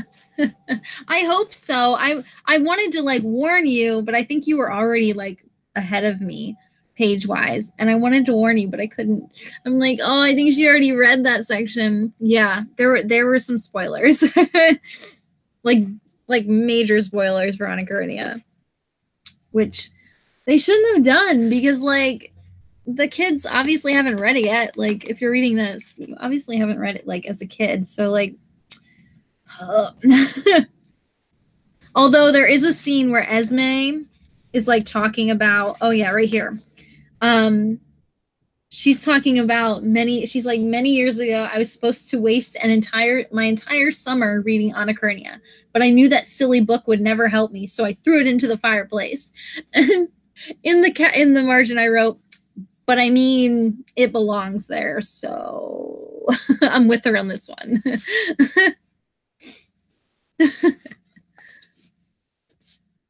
I smirchy at the thought. I don't want. No, you don't, because that's a lot of work to go through. Someday you're gonna read Anna Karenina, and we are gonna talk about it. Someday. Oh, I recommend the audiobook. The Audible exclusive one was good. See, that goes right back to Audible. But she threw it in the fireplace. I'm just like, yes. I'm like, yes, girl, that's where it belongs. I think that's all like the quotes. That's all like the quotes that like I could find. Oh, the Snow Scouts. What about the Snow Scouts and their terrible what is it? What's it called? What am I trying to say? Pledge. Their terrible pledge. Like ridiculous. Agreeing with Esme, what does the world come to? Oh my goodness. I know I haven't even like thought about goals for the new year yet. I don't usually do goals really anyway, but like I do like broad things that I would like to do, but I probably won't. Let's be real. I did record my like revisiting my old goals, if I end up uploading that or not. Oh, right here where they were talking about the spring pole dance. Because what's her face wants to be spring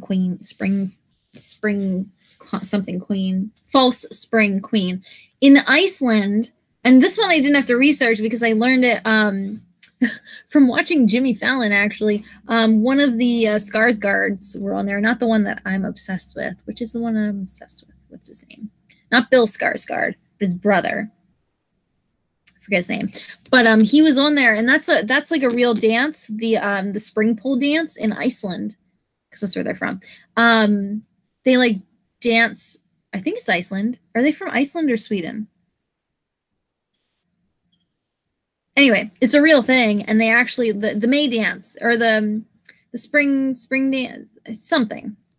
They dance around a pole, like and like run like ribbons through it. Like that's a real thing, which I thought was kind of cool that was in here.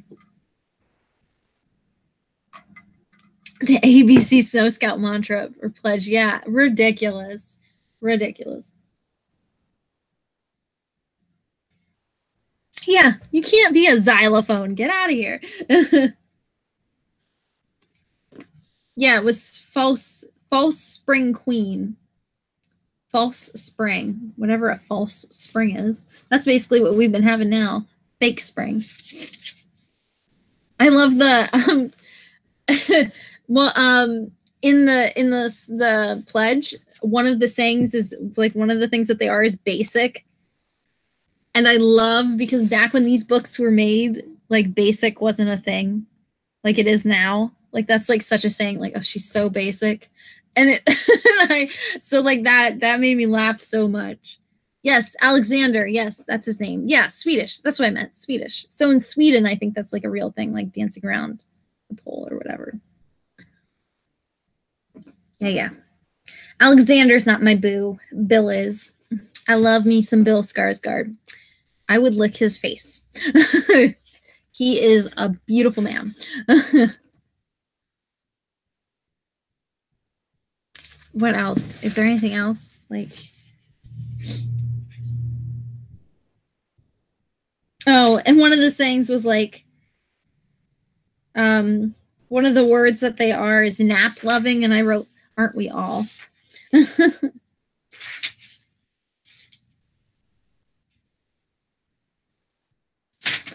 Cake sniffers look ridiculous. Oh, he said, he also said for X instead of xylophone that they could be xenial. And I had to look up what that word meant because I didn't know. Because it's like, it's a word that means, and then he was cut off by Bruce. So like, it means hospitable. It means like hospitable, which is fun to learn. And I think later on, I think he finally like says what it means, but that's what it means. It means hospitable.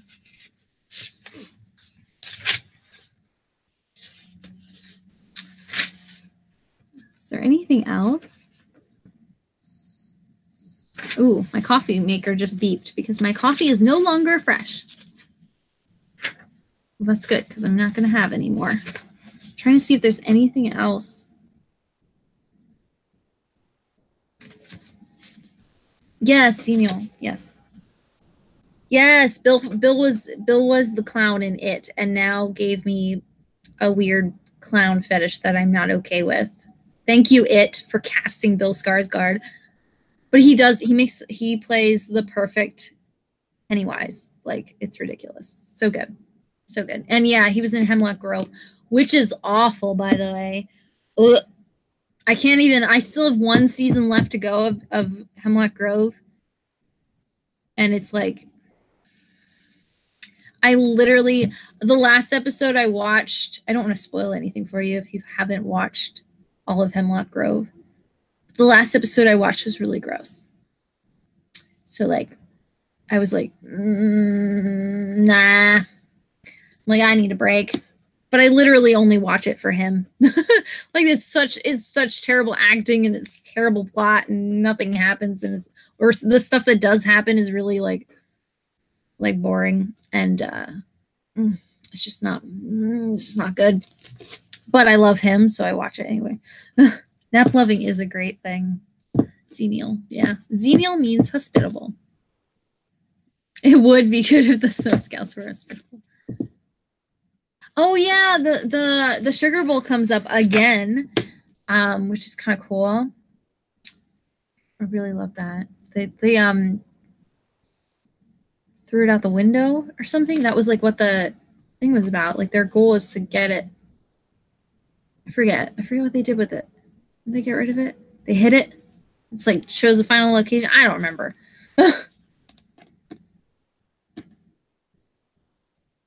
Oh yeah. Well, the first season I think was like the best season. Season 2 was good until the end. The end got really weird. But there's some things that happen in season 3 that are just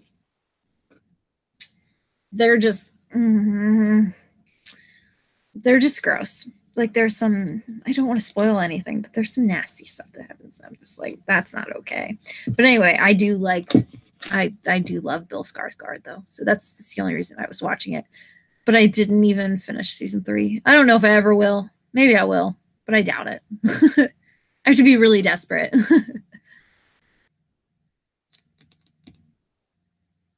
Yeah, threw it out the window. Yeah. They pretended to know where it was. Yeah, so that way Esme would like listen to them, or that way they wouldn't like throw him off the mountain.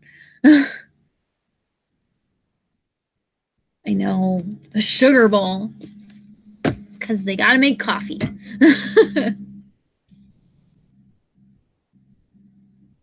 Oh my goodness. Oh, and we're finally seeing like Count Olaf's troop fall apart. Like all those people were like in the net from the eagles. Like his entire troop is like in the nets with the snow scouts. The only one that's out is like Carmelita, right? And the two white faced women quit. Like that like blew my mind. Like I completely forgot about that. Like what? I thought that was kind of cool. Yeah, it goes downhill. It goes downhill quick. Season two was our right. But yeah, I think the best actress on that show is the girl who plays like the psychic. I think she's in season 1, or maybe she's only in season 2. I think is she in season 1, the psychic? She is. I'm pretty sure she is. The what's his face's cousin? It's like his cousin, but she's like a psychic. She's like witch, or she's a witch, or she's a psychic gypsy witch. I don't know. But anyway, I think she's like the best actress on that show. Like she's great. Whoever she is.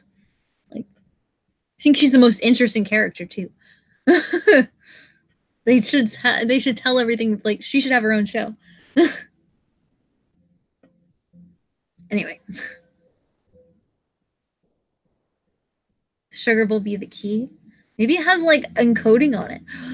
I don't know. I don't remember. Yes. It's like we're finally ouch. We're finally seeing like how awful Count Olaf is, and their parents died, and like and they died in a fire, and now like that was like a big like explosive moment. Like I'm like, what? Yeah, like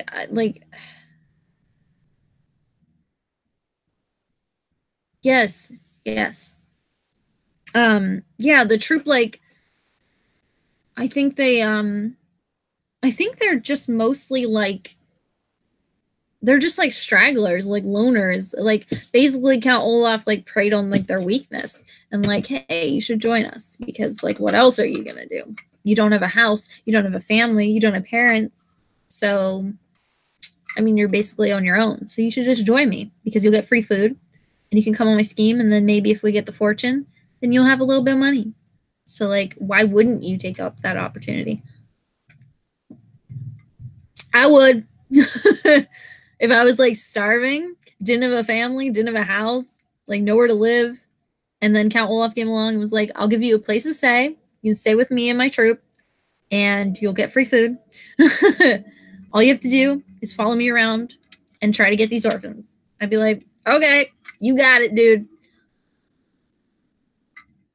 Let's do this. I mean, when you start putting babies in cages, then probably probably be like, something's a little up. I should probably get out of this situation. But I mean, until that point, I could see the appeal.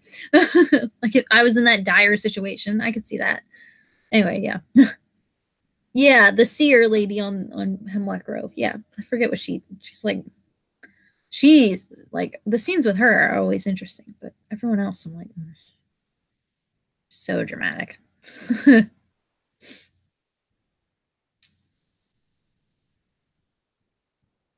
Yes, yes. And you can see Yeah, a schism. Schism? Is that the word that they use? You can see that there's all like how long there's been this divide in VFD, like the good and the bad. I hope that we get more information about like the backstory of VFD. I feel like as a kid I wasn't paying attention as much to VFD. Like as a kid, I just don't think I was soaking up everything that was happening in these books as much as like I am now, or like rereading them like as an adult. I think like they're a lot more is becoming noticeable, and a lot more is like sticking with me. What would be really cool is if these books, the All the Wrong Questions books, because these, the main character in these are Lemony Snicket as a kid.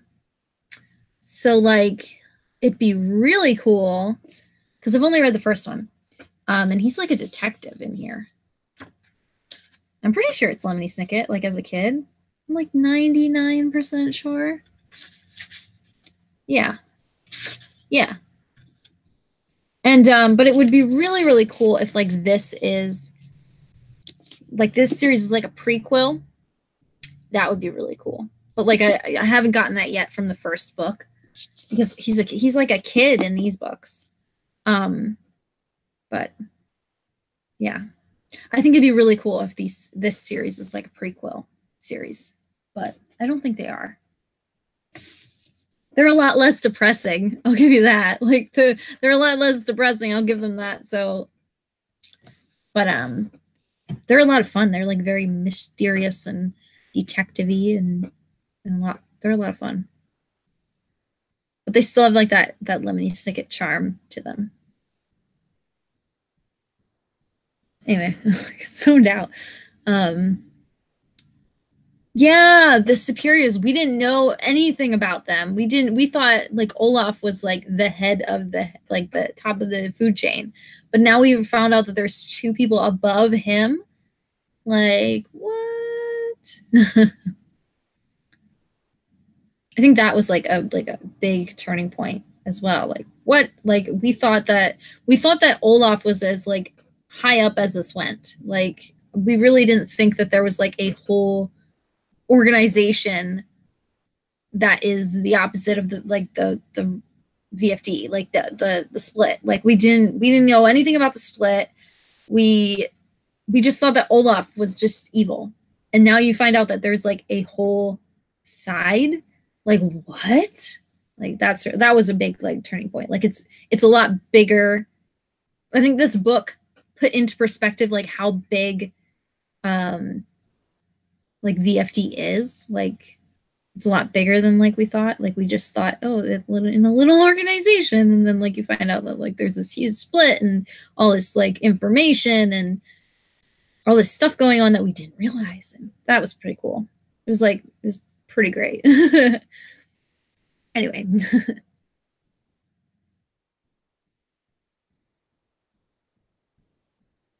Yeah, we can buddy read those ones after this if you want. After we're done with Series of Unfortunate Events, if you want, we can just continue the read along and read All the Wrong Questions next. Because I've only read the first book and I don't remember what happens, so I wouldn't care like if I had to reread it.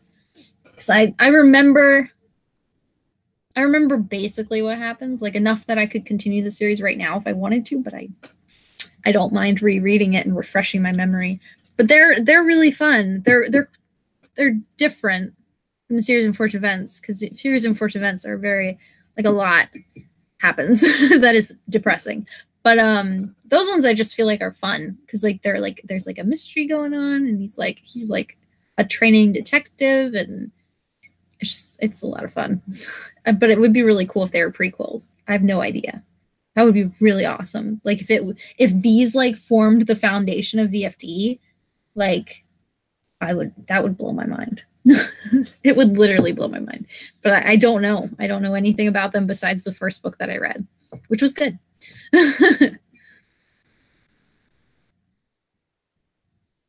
Yeah. Yeah, he's so insistent, probably because he's being watched. Like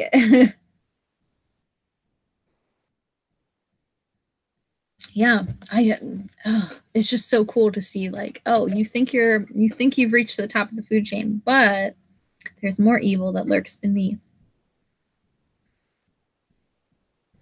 Yeah, the first book, like I said, I only read the first one, but it was a lot of fun.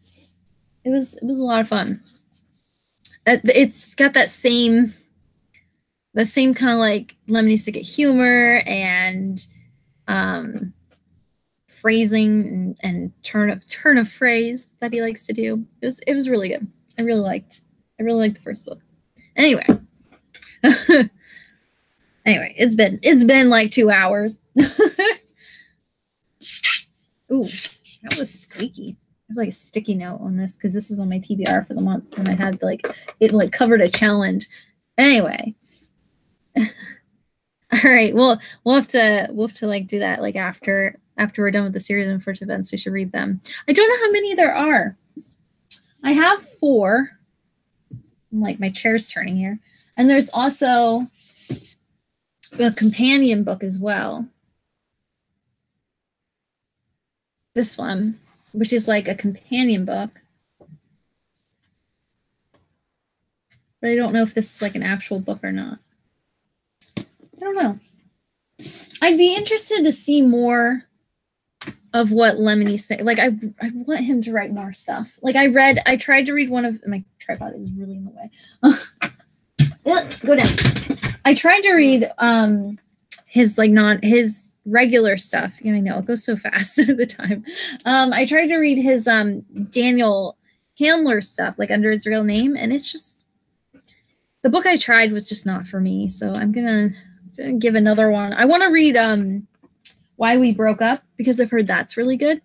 Because that's more YA, but the book I was reading was an adult book, and it was just not good. I mean, I'll probably give it another go at some point, because it is Lemony Snicket, basically. You know, it's the same guy. Just, I don't know. It just wasn't. I think it has like magical realism in it. I think. I don't know, but I didn't get to any of the magical parts yet, so it was just really boring, and it was just like everyday life, and I'm like, I live this. But I did show you this one. I did read this, which if this shows up at your library ever, and you can borrow this, or if you can get this anywhere, this is really cute, and it takes like 2 seconds. I didn't put this on my Goodreads goal. I didn't mark it as read last year. I don't know why. Probably because it's a picture book, and I kind of felt like I was cheating. But this is really, really cute. This is like typical Lemony Snicket humor, but I really want him to do more and more stuff under Lemony Snicket. Like, he is one of the great minds of middle grade and children's books. Like that, he belongs in that genre. He's great at it. Does a great job. Anyway. Yeah, I was really bummed that I didn't like I DNF'd it. And by DNF, I mean I will probably pick it up again at some point, but like I stopped reading it because like I was like 3 or 4 chapters in, and I was like falling asleep. Like, it was just not good. Anyway. Oh yeah, I showed that to you before, I thought. Didn't I? Or maybe I didn't. But yeah, Goldfish Ghost. This one is so cute. This one came out, I think it came out last year or the year before. Not last year, the year before. It came out 2017. But it's so cute. This is like the cutest dark but also light book at the same time. Like, this is exactly like this is Lemony Snicket writing a children's book, like 100%. And it's just really cute. It's a really, really cute book. And the ending was really cute, and just everything was super cute. But it's literally just a little ghost fish. Like, he's floating upside down, like, through the world. Like, he's just a ghost, but he's upside down because when fish die, they float to the top. Oh, that's so funny. But also very dark. But he's just like trying to find like where he fits in. That's what this book is about. And it's at the end. It's really cute. I don't want to spoil it, but this is like the cutest children's book ever. Cutest. Just like, If I ever had kids, they are getting that book. I want my own copy for myself so they don't destroy it, but they should have a copy too. Oh. Oh, is Anne Fraser. Sorry, I read your comment about Anne Fraser. Is it really dark? Well, there's I don't know. I would say yes. Have you ever read like The Red Dragon? Have you ever read like Red Dragon? Or like the Silence of the Lambs series? I haven't read anything but Red Dragon, so that's like what I'm basing it on. But it's like that kind of dark. Especially the body counter is Body Reader and Body Counter are like a series kind of, but they don't have to be. Like you can read them separately because they're their own stories. But they also go together. If that makes any sense. You know, it's like those, like the books that are part of a series, but not really. Like they have the same characters, but the story is different in both of them. Like the first book kind of gives you some backstory of it, like of the main character, but you don't need to read that to know like what's going on, because like it kind of like sums it up at the beginning anyway. But yeah, I really love. Oh, you didn't like Girl in 6E? See, I really liked Girl in 6E. It was really vulgar though too. Yeah, I would say that's kind of, yeah. If you didn't like Girl in 6E, not for the sexiness, but if the dark parts of Girl in 6E bothered you, then you probably wouldn't like Body Reader, I wouldn't say. I mean Body Counter, because it's about a murderer who is using what is it called? The Fibonacci, I can't even say it. Sequence. There's like that mathematical sequence that the bodies keep growing. So, yeah. Mystery series like that, like you don't have to, yeah. But it was a hard read. Yeah, it's got like the same kind of dark. I would say that the dark aspects in Girl in 6E are very similar to the stuff that Anne Fraser writes. Gruesome.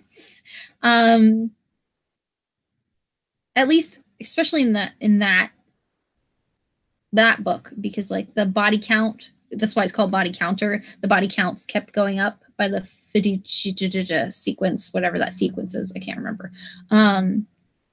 Like, but she's an amazing writer. I do recommend her books because they always blow my mind. Like absolutely just insane. Play Dead is one of my favorites. Here, let me grab them. Oh, she has like this new publisher, so like everything's like super soft. These are really nice. They're nice editions.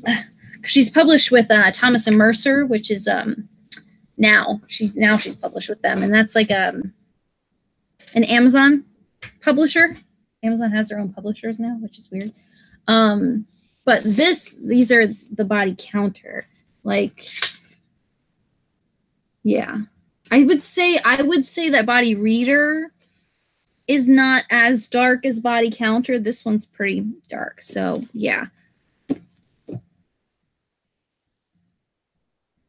Oh, so more like,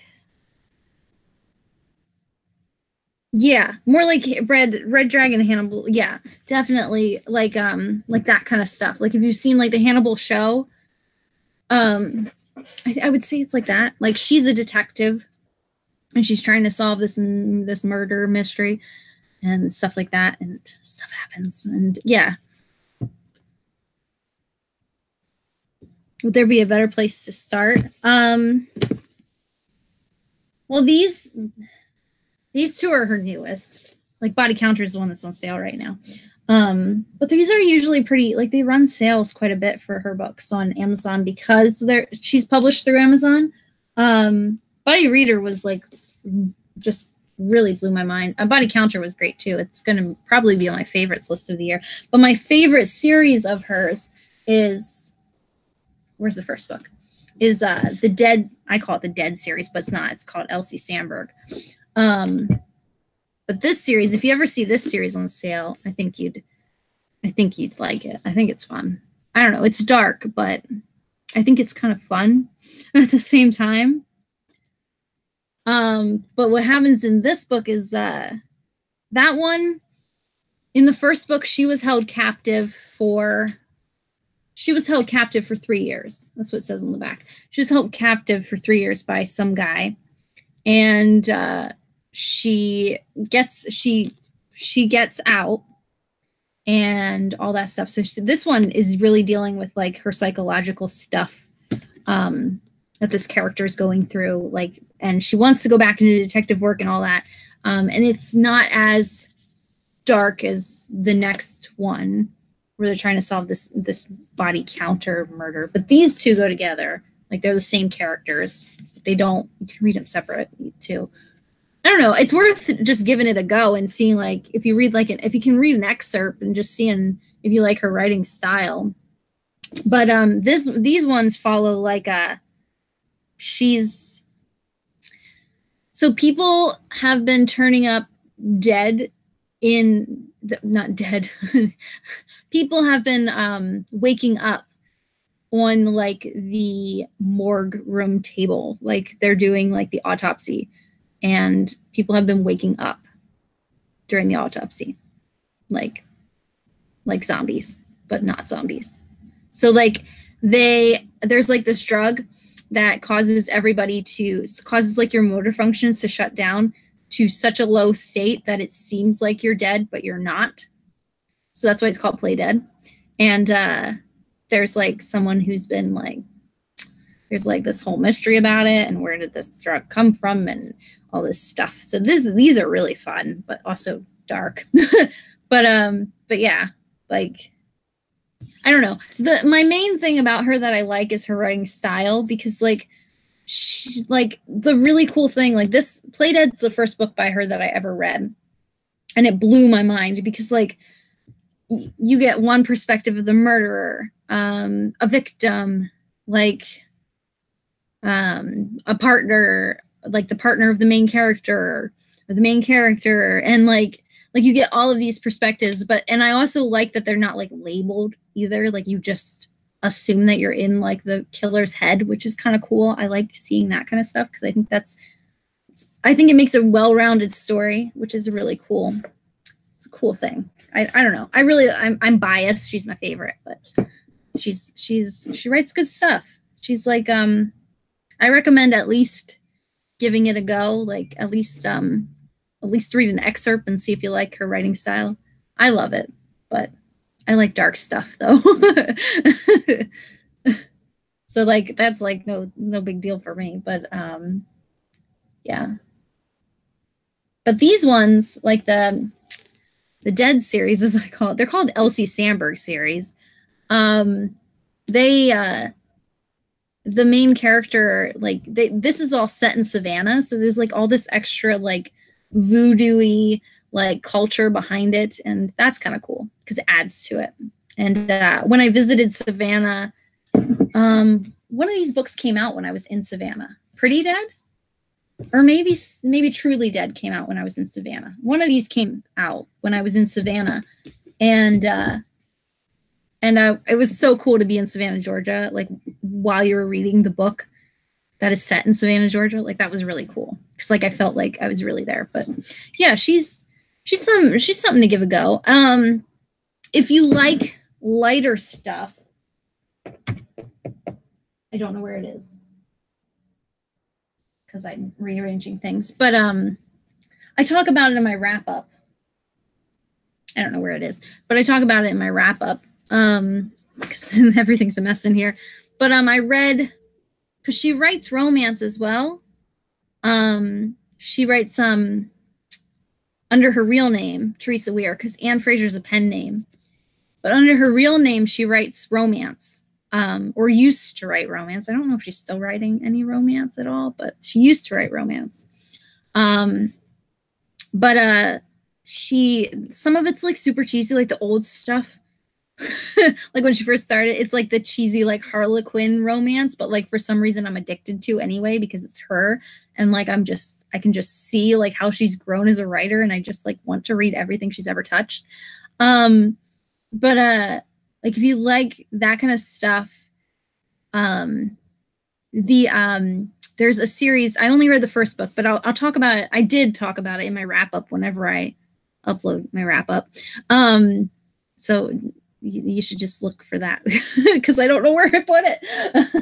But it's called Girl with the Cat Tattoo, and that was really cute. Like that was like a really cute mystery romance kind of thing, and it was really short book. It was like this big, and it's like it was really cute. And like one of the perspectives that the story is told from is the cat's perspective. Like this woman's cat is trying to find a match for her, like his woman, because she seems lonely.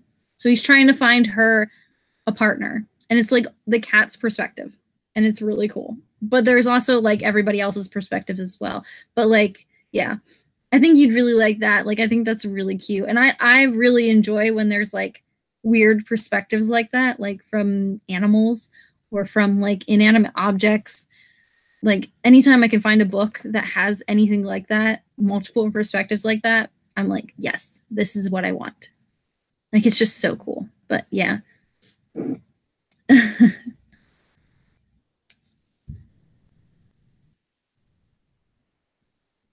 Yeah. Like she's getting like a bit, she's like, these ones I think are a bit darker, especially the body counter. I think that's a little bit too dark if you don't like dark stuff. But like stuff happens in the Dead series, as I call it.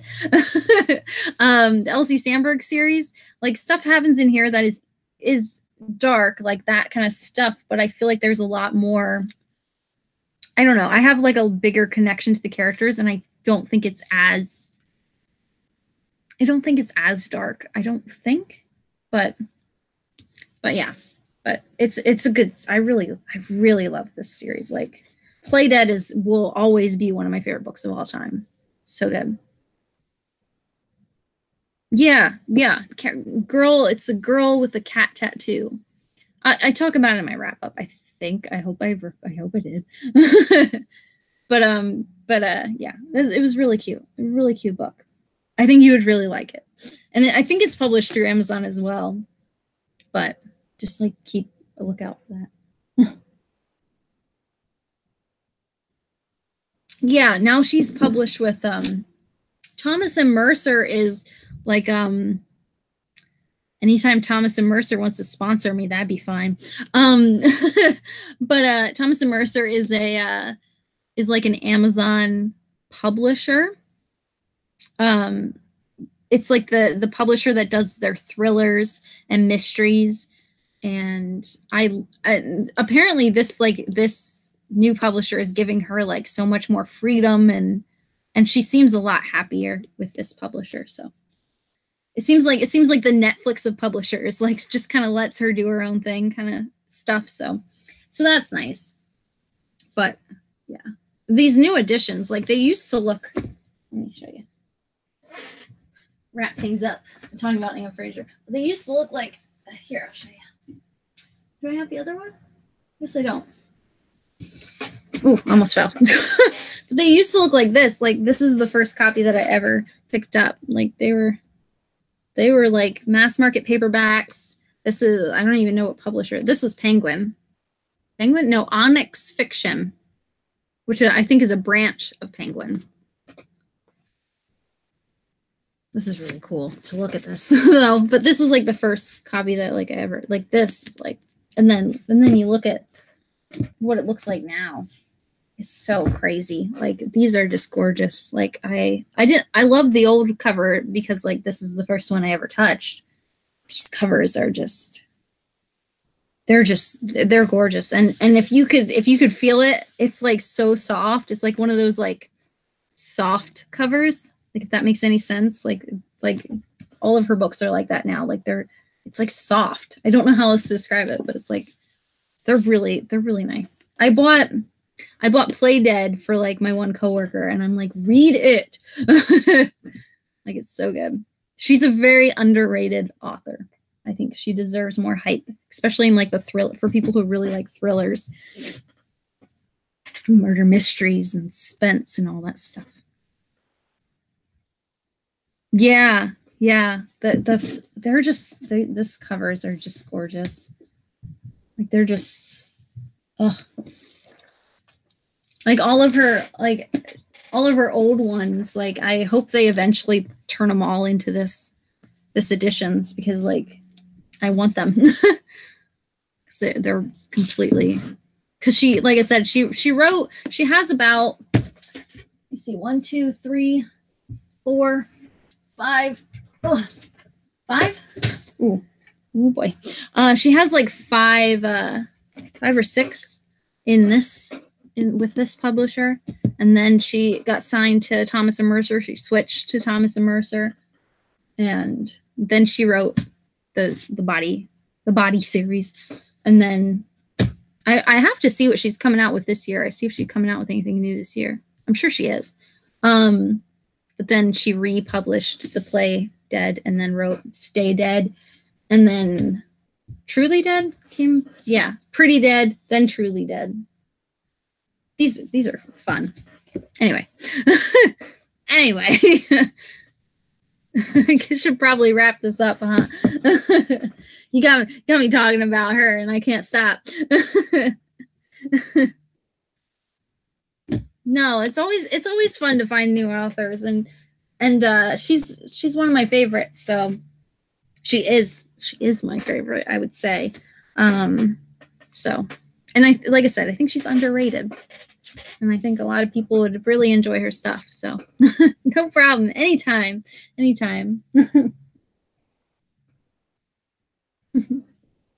I love recommending books. Even if you don't read them, I love recommending them. But yeah, I just figure, like, if Amazon has like an excerpt, which I'm assuming they should, but yeah. They should have an excerpt, like, from, I'm assuming if they're published through Amazon, that they would have an excerpt for you to read, and just to see if you like her writing style. But yeah, anyway. I know we were gonna wrap it up anyway. Sorry, tangent. So I'm participating in the Read Your Shelves kind of loosely challenge that I forget her name, like Kathy something is doing here on YouTube. I can't remember her last name. But anyway, one of the challenges was read a book with a fantastic title. So this is going to be my book for that, because it's Grim Grotto, and that's a really cool title. Yeah, most books. Yeah, just read like an excerpt and see if you like her style. Because I get it. She's not for everybody, but I love her. She's a really nice person too. Like, I follow her on Instagram, and we've been talking for a few years now. Like I used to talk to her on Facebook and stuff, and all kinds of, yeah. We now I'll like post like in my stories about her, and then she'll like it. And first time she talked to me, I like had like a fangirl moment, and I like nearly cried. I'm like, my favorite author just noticed me. But now like we converse like here and there like all the time, and she sent me like a signed copy of Truly Dead. Like, is this my signed copy, or yes, she sent me a signed copy of Truly Dead. Like, look at that, it's so cute. Like, she signed it. Thanks so much for all the support. And she sent me one of her books in German, because I wanted it. And so she sent me one of her books in German as well, and that she signed like with that. And I'm just like, I love this woman. She's so nice. She's so great. Anyway, she's so nice. She's such a great woman. She deserves more recognition. Anyway. Yeah, Read Your Shelves. It's like trying to get people to read like their physical books that they own. And it's got like, there's so many challenges. Like, it's like a bingo card kind of challenge thing. And yeah, it's like the whole month of January. And I haven't read a single page, by the way, in January yet. Nope. Because I'm all like, Oh, I want to reorganize my bookshelves instead of reading. And I haven't read a single page yet. I mean, it's only day 3, but still, I should have read something.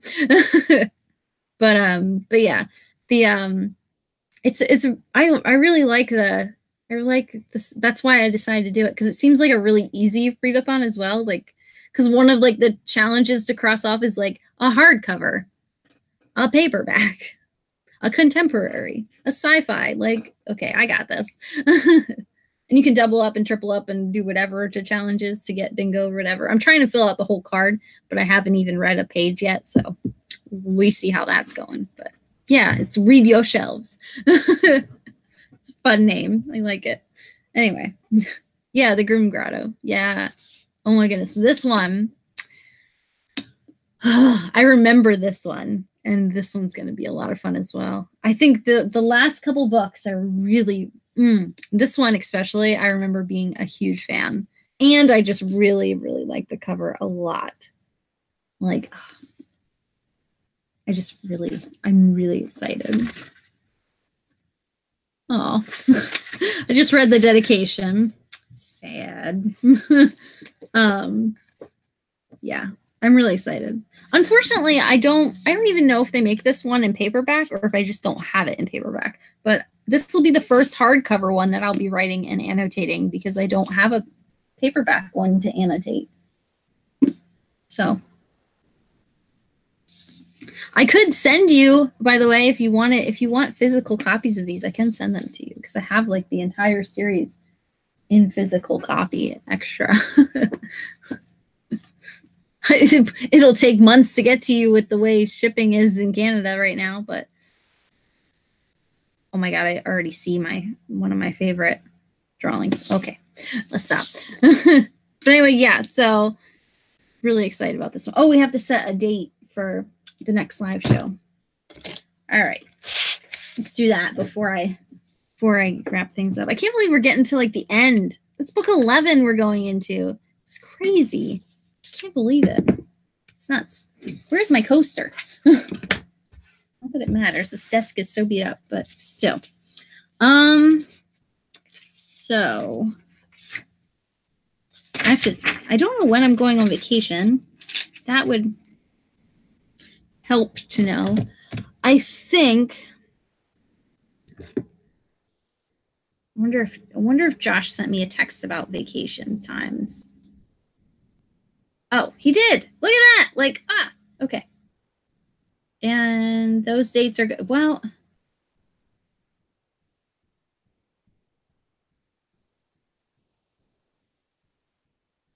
okay.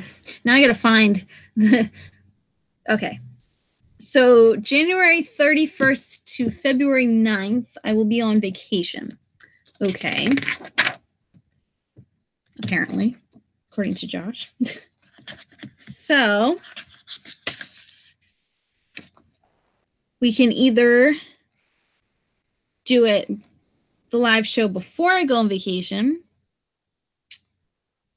the week before I go on vacation, or we can do it the week of the 10th to the 6th. That'd be weird. That's like a weird right in between there.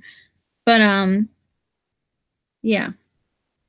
So whichever one works better for you, either the week of the 10th to the 16th of February, because I'll come back on the 9th, either that week or the week before, the week of that I leave, like the week of the 27th of January to the 1st of February, 2nd of February. Yeah, it's up to you. It's up to you. If you think you can read it in that quick amount of time, I can. It's middle grade. It's not too bad. But we could chat either before I go on vacation or after. It's up to you. It doesn't matter to me. Mostly I've started to reread something. Yeah. Something not even on my TBR. That is like my life.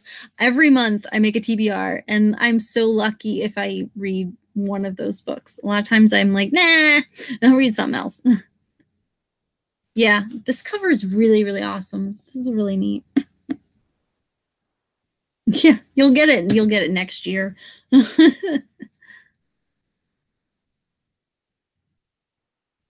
Yeah, 3 more books. 3 more. Ugh, just can't believe it. Ugh.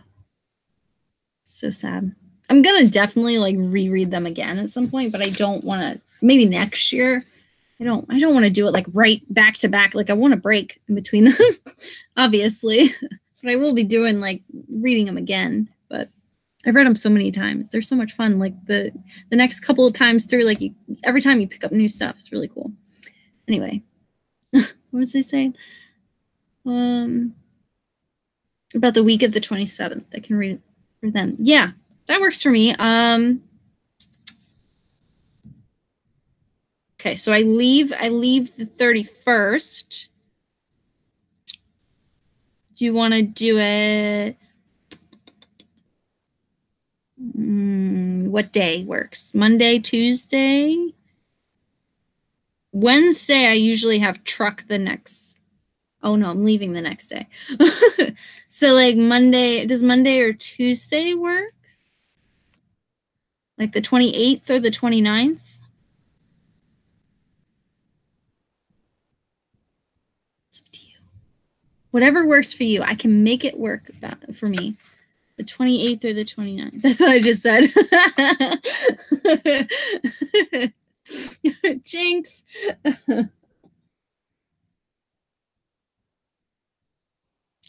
Okay, so Monday or Tuesday. Tuesday? Does Tuesday work? Like our usual time, like 7 p.m. as per usual. I love this new like planner. I got the Owlcrate planner. I love it. It's so cool because I use it for only like they tell you not to have more than one planner, but I do. But this is like perfect just for BookTube and for book related stuff.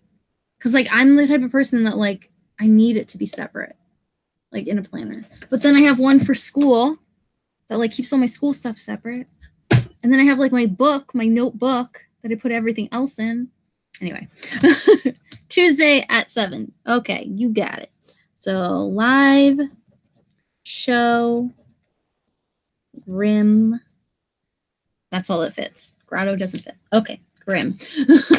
Do I have a highlighter or a marker or a pen or something? Hello?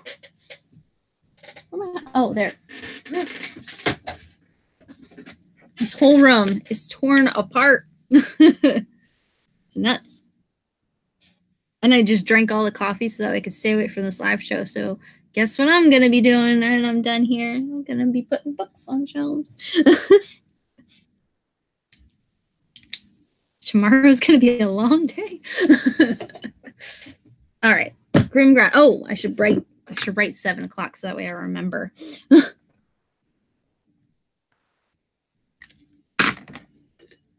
You can have as many planners as you want.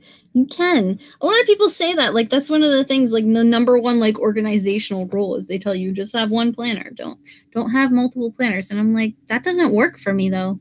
Like, I need multiple planners. Like, I should do, like, a how I stay organized video, but I don't know if anyone would actually watch that. But, like, I have my vlog planner. This is all of video planner, not vlogs, but this is all the videos. Like every time I have an idea, I'll put it in here. And like I make a little check mark for when I like recorded it, when I edited it, and when I uploaded it, like a little check mark for each spot. So like that keeps me organized on videos. Then now I've been like not planning my videos, but kind of at the same time. Like, hey, you can upload this video this day if you have it done. And all the readathons and then like my TBR kind of stuff is tracked in this. So this is really cool. It also has book reviews, which if I ever finish a book, if I ever read anything, and then like for school, I have just like the boring planner for school because school is boring. And then I have my notebook that like I write like everything in, kind of like how you like, you know, you like your title, your daily pages kind of thing. Like I kind of do that. Like this is like my to-do list and like my cleaning list and like my reading list. And then there's like journal entry where I can just write journaling stuff. Goals. I did start thinking about goals, but they're all loose. Loosey goosey. And like stuff for readathons. Like this is where everything else goes. So like I have systems. I'm not the most organized person, but I pretend to be. I'm organized chaotically. Like my one teacher once told me that, and she was right. Anyway, wrap it up. Wrap it up, Izzy. Stop talking. Anyway, I will see you on the whatever. I already forgot. The last Tuesday of the month. I'll see you on the last Tuesday of the month, and we'll talk everything Grim Grotto and how cool it is. And I'm so excited about this one. I'm so excited. It's gonna be so good. Loose goals are the best goals. Yeah, I like the everything else book because like it works. This system works for me. Although I did just start using the book outlet planner. I didn't have anything like that before. So that's new, but I'm excited about it. I've been using it, so that's good. I think it's going to stick, although it is still the first month. Yes, it's always fun, and we always go on a billion tangents, but it's worth it. So I will see you Tuesday, the last Tuesday of the month, and I can't wait. It's going to be so much fun. Anyway, I should probably go back to these shelves.